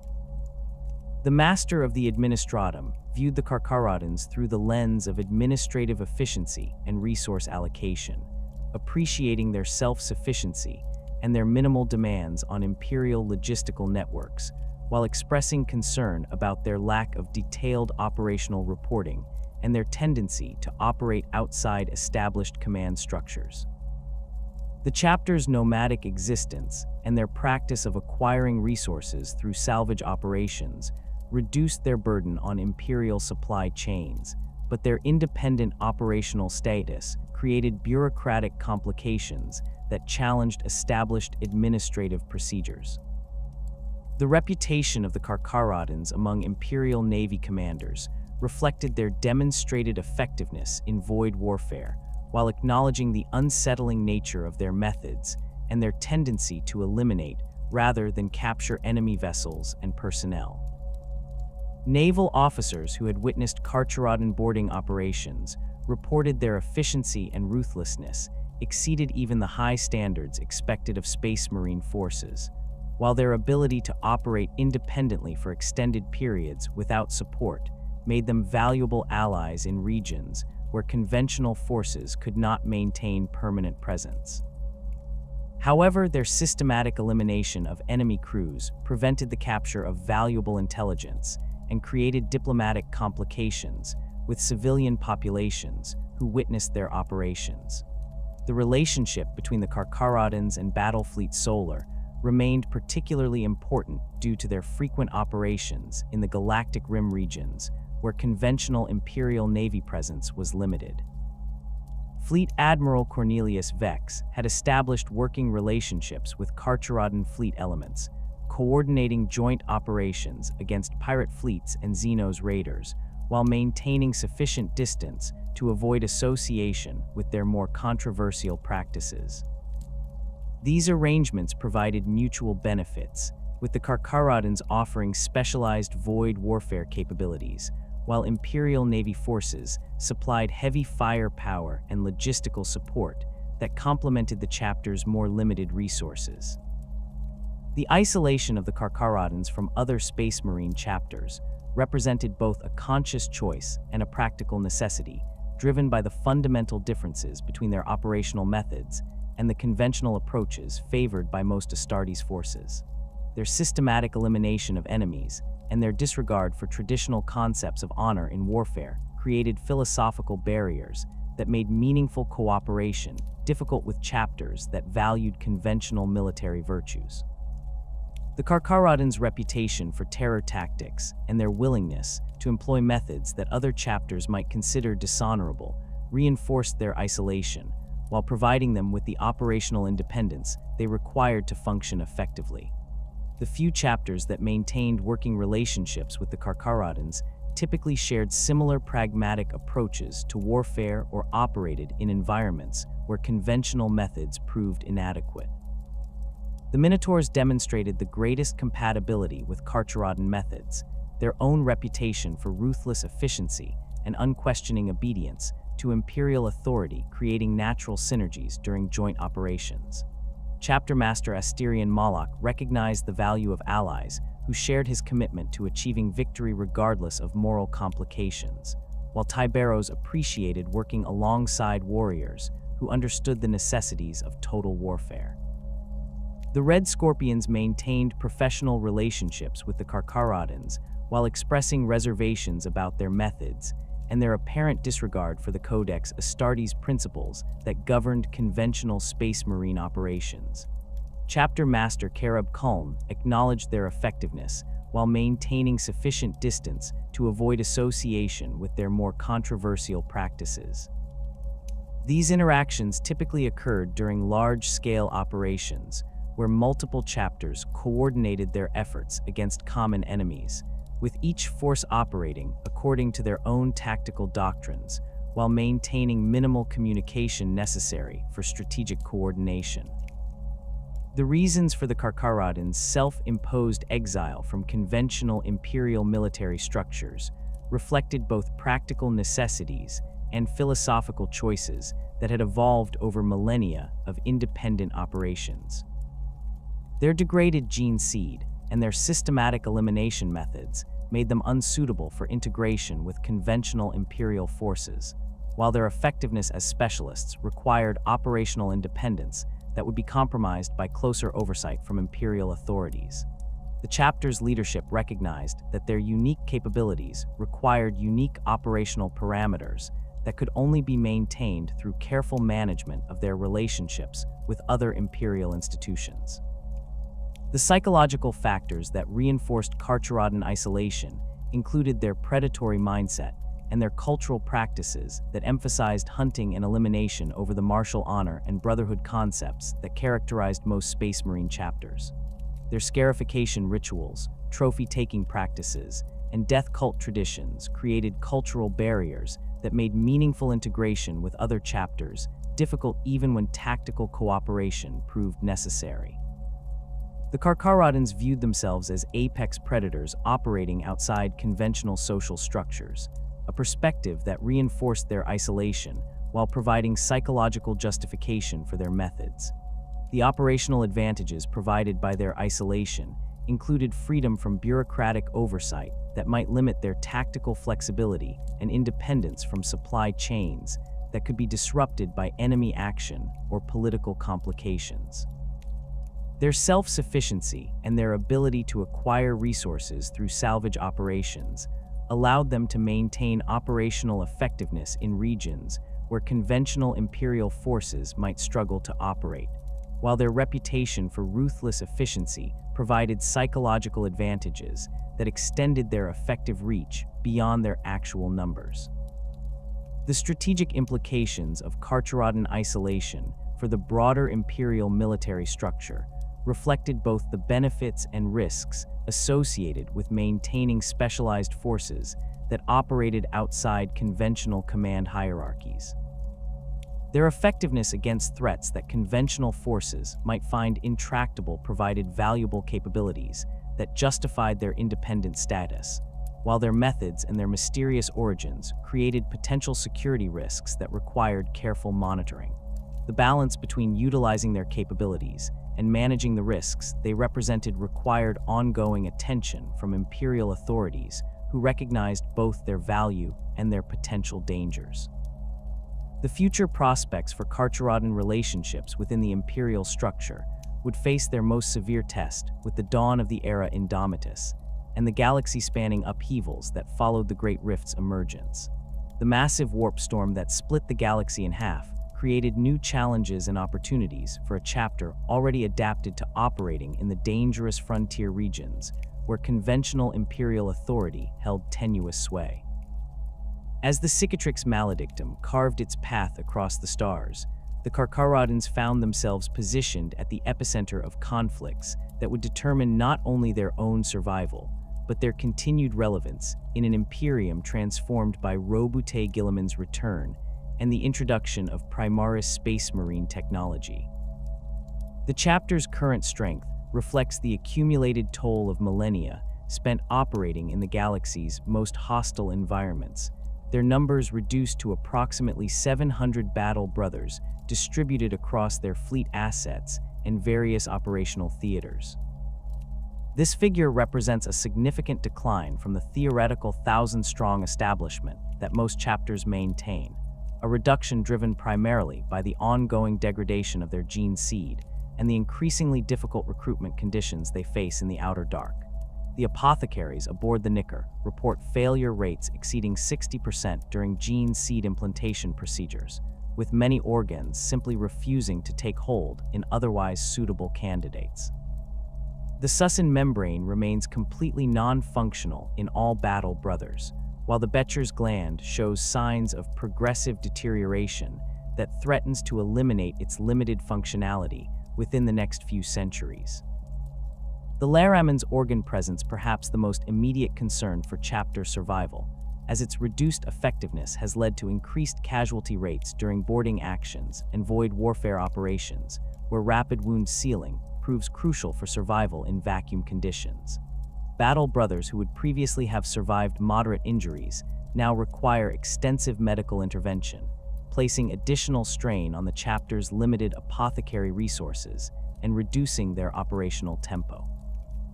The Neuroglottis shows irregular functionality across different battle brothers, creating inconsistencies in their ability to detect toxins and analyze environmental conditions through sensory input. These biological failures force the Carcharodons to rely increasingly on technological augmentation and external medical support systems that consume valuable resources and reduce their self-sufficiency. The progressive nature of their genetic degradation suggests that the chapter faces potential extinction within the next millennium unless significant intervention occurs to stabilize their biological foundation. The Omophagia's declining functionality threatens to eliminate one of their few remaining advantages in intelligence gathering, while the deterioration of other implants reduces their effectiveness compared to standard Astartes forces. The chapter's apothecaries work constantly to develop new preservation techniques and stabilization procedures, but their efforts can only slow rather than reverse the fundamental genetic breakdown that characterizes their lineage. The arrival of Primaris space marine reinforcements in the wake of Guilliman's return presented the Carcharodons with both unprecedented opportunities and complex challenges that tested their adaptability and their commitment to maintaining their unique identity. The Ultima founding brought hundreds of new chapters into existence while providing existing forces with access to enhanced gene seed and improved biological systems that promised to address many of the genetic issues that plagued older Astartes lines. However, the integration of Primaris technology and personnel into the Carcharodons' existing structure required careful consideration of how these improvements might affect their specialized capabilities and cultural practices. Tyberos the Red Wake approached the Primaris reinforcements with characteristic pragmatism, recognizing that the enhanced gene seed offered potential solutions to his chapter's biological challenges, while remaining cautious about changes that might compromise their operational effectiveness. The initial batch of Primaris Marines assigned to the Carcharodons consisted of approximately 200 battle brothers drawn from various founding stock, their genetic material stabilized through Belisarius Call's innovations, but lacking the specific adaptations that had allowed the original Carcharodons to function effectively in void warfare environments. The integration process required extensive modification of standard Primaris training protocols to incorporate the specialized skills and cultural practices that define the chapter's identity. The enhanced physical capabilities of Primaris Marines proved immediately beneficial for void warfare operations, their improved strength and endurance allowing them to operate more effectively in the harsh conditions encountered during extended space-based campaigns.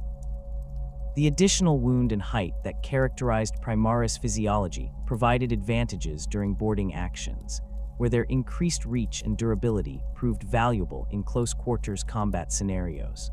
However, their larger size also created challenges for equipment compatibility and movement through the confined spaces of ship corridors and maintenance passages, where much Carcharodon combat occurred. The most significant benefit of Primaris integration involved the stabilization of gene seed degradation through the introduction of enhanced progenitor glands that produced more reliable genetic material for future implantation procedures. The success rate for new recruits improved dramatically when using Primaris-derived gene seed, with failure rates dropping to levels comparable to those experienced by other chapters. The succinate membrane remained non-functional even in Primaris battle brothers, suggesting that this deficiency represented a fundamental characteristic of the Carcharodon lineage rather than simple genetic degradation. However, other organs showed improved functionality that partially compensated for their traditional weaknesses. The cultural integration of Primaris Marines into Carcharodon traditions required careful management to ensure that new battle brothers understood and embraced the predatory philosophy that defined the chapter's approach to warfare. The scarification rituals and trophy-taking practices that marked full membership in the chapter posed particular challenges for Primaris Marines, whose enhanced healing capabilities made traditional scarring techniques less effective. The chapter's artificers developed modified scarification tools and techniques that could create permanent markings on Primaris physiology, while the ritual significance of these practices was emphasized through intensive cultural indoctrination programs. The adaptation of Primaris equipment for Carcharodon use required extensive modification to incorporate the specialized capabilities needed for void warfare operations. Primaris power armor proved superior to standard Astartes patterns in many respects, but its design philosophy emphasized conventional ground warfare rather than the three-dimensional combat environments where the Carcharodons excelled. The chapter's tech marines worked closely with their Mechanicus allies to develop hybrid armor configurations that combined Primaris durability with the enhanced life support systems and maneuverability features essential for void operations. The integration of Primaris vehicles and weapons systems proceeded more smoothly, as their enhanced capabilities proved immediately beneficial for the chapter's operational requirements. Primaris repulsors provided improved transport capacity and firepower compared to standard Rhino chassis, while their anti-gravity propulsion systems proved advantageous for operations in low-gravity environments and aboard space stations where conventional tracked vehicles might struggle. The enhanced range and accuracy of Primaris weapons complemented the chapter's preference for precision strikes and systematic elimination of enemy forces. The continued operations of the Carcharodons in the galactic rim during the era Indomitus reflected both the increased threats posed by the Great Rift's emergence and the opportunities created by the chaos that followed its opening. The massive warp storm disrupted conventional Imperial supply lines and communication networks while creating new hunting grounds where pirate fleets, Chaos warbands, and Xenos raiders operated with increased boldness. The Carcharodons adapted their patrol patterns to account for the changed strategic environment, focusing their efforts on regions where the breakdown of Imperial authority created opportunities for their specialized capabilities to achieve maximum impact. The emergence of new chaos threats from the Great Rift required adaptation of Carcharodon tactics to deal with demon-enhanced enemies and reality-warping phenomena that exceeded their previous experience. The systematic elimination protocols that had proven effective against conventional chaos forces required modification to account for enemies that could regenerate from apparent destruction or whose presence could corrupt the physical environment around them. The chapter's librarians played increasingly important roles in these operations, their psychic abilities providing crucial capabilities for detecting and countering supernatural threats that conventional weapons could not address.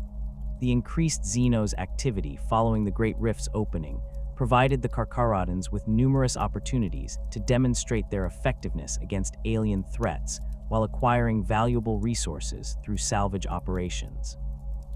Ork-Wyags that emerged from the galactic rim's poorly defended regions found themselves facing systematic elimination by Carcharodon forces, whose terror tactics proved particularly effective against greenskin psychology. Dark Eldar raiding parties encountered opponents whose ruthlessness exceeded their own, while Tau expansion fleets discovered that their technological advantages meant little against enemies who specialized in close-quarters combat and boarding actions. The Tyrannid splinter fleets that penetrated the galactic rim presented some of the most challenging opponents the Carcharodons had faced. Their biological adaptability and hive mind coordination requiring new tactical approaches that emphasized rapid elimination before the aliens could adapt to Carcharodon methods.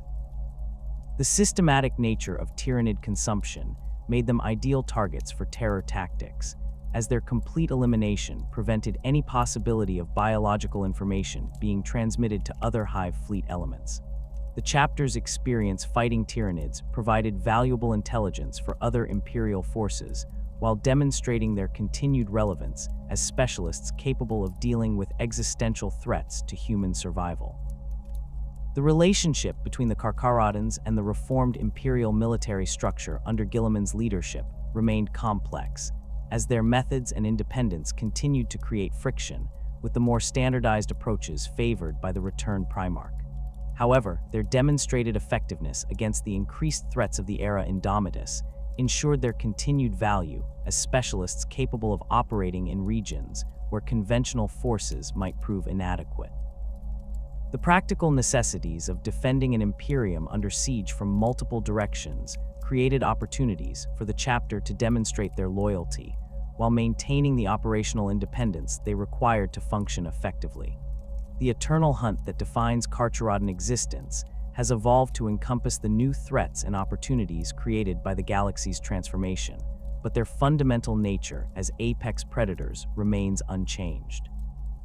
Their patrol routes now extend into regions previously considered too dangerous for sustained operations, while their target priorities have expanded to include the demon princes and greater demons that emerge from the Great Rift's chaotic energies. The systematic elimination of these supernatural threats requires enhanced coordination with other Imperial forces, particularly the Grey Knights and other specialized anti-demon units, whose capabilities complement Carcharodon's strengths. The chapter's recruitment efforts have benefited from the increased human populations displaced by the era Indomitus conflicts, as refugee fleets and abandoned settlements provide new sources of potential aspirants who possess the hardiness and survival instincts necessary for transformation into space marines. However, the psychological trauma experienced by many of these populations requires modified selection procedures that can identify individuals capable of embracing the predatory mindset essential for Carcharodon service. The integration of Primaris gene seed has improved success rates, but the cultural indoctrination required to create true Carcharodons remains as challenging as ever. The speculation surrounding the Carcharodons' ultimate fate centers on their ability to maintain their unique identity and operational effectiveness while adapting to the changing strategic environment of the 42nd millennium. Their genetic degradation appears to have stabilized through Primaris integration, suggesting that biological extinction is no longer an immediate threat to chapter survival. However, their limited numbers and specialized nature make them vulnerable to catastrophic losses that could eliminate centuries of accumulated experience and cultural development in single disastrous campaigns. The potential for the Carcharodons to expand their operations and influence depends largely on their ability to balance their predatory nature with the political realities of operating within the reformed imperial military structure. Their effectiveness as specialists ensures continued demand for their services, while their loyalty remains unquestioned despite their unconventional methods. The challenge lies in maintaining the operational independence that allows them to function effectively while avoiding the scrutiny that might compromise their ability to employ the terror tactics and systematic elimination procedures that define their approach to warfare. The enduring legacy of the Carcharodons as the Imperium's most feared executioners reflects their unique position within the Adeptus Astartes as warriors who embrace the brutal necessities of total war without the moral constraints that might limit other chapters' effectiveness. Their reputation for leaving no survivors and their systematic approach to enemy elimination have created a psychological impact that extends far beyond their actual combat capabilities, with enemy forces often surrendering or fleeing rather than face the prospect of encountering the gray armored predators. This reputation serves as a force multiplier that allows their relatively small numbers to influence events across vast regions of space. The strategic value of maintaining forces like the Carcharodons within the imperial military structure becomes increasingly apparent as the Imperium faces existential threats that require solutions beyond the scope of conventional military doctrine.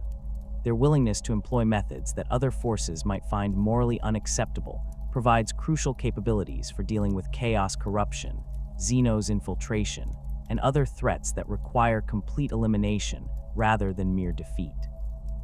The systematic nature of their operations ensures that problems they address remain solved, preventing the regeneration of threats that might otherwise require repeated intervention. The philosophical implications of the Carcharodons' continued existence within the Imperium reflect broader questions about the moral compromises necessary for survival in a galaxy where conventional ethics often prove inadequate for dealing with existential threats.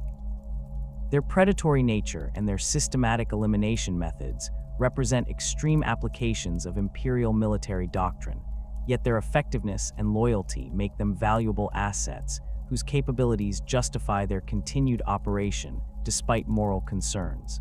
The balance between utility and acceptability remains a constant tension that influences their relationships with other imperial institutions.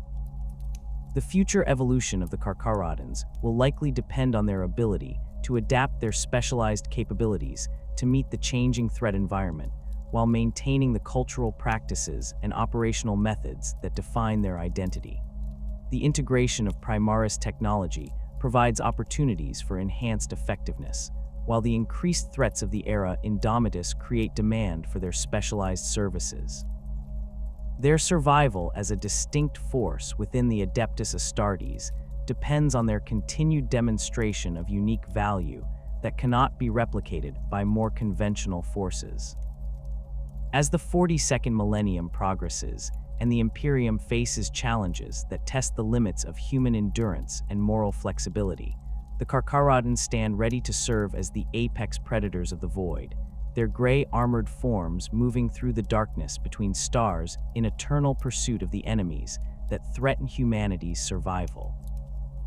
Their legacy as executioners and their reputation for ruthless efficiency ensure that they will remain among the Imperium's most feared and effective weapons, predators eternal in service to the species they have sworn to protect through any means necessary. In the grim darkness of the far future, where there is only war, The Carcharodons represent the ultimate expression of humanity's willingness to embrace whatever methods prove necessary for survival. Their shark-toothed grins hidden behind ceramite faceplates as they hunt through the void in search of prey that threatens the Imperium's continued existence.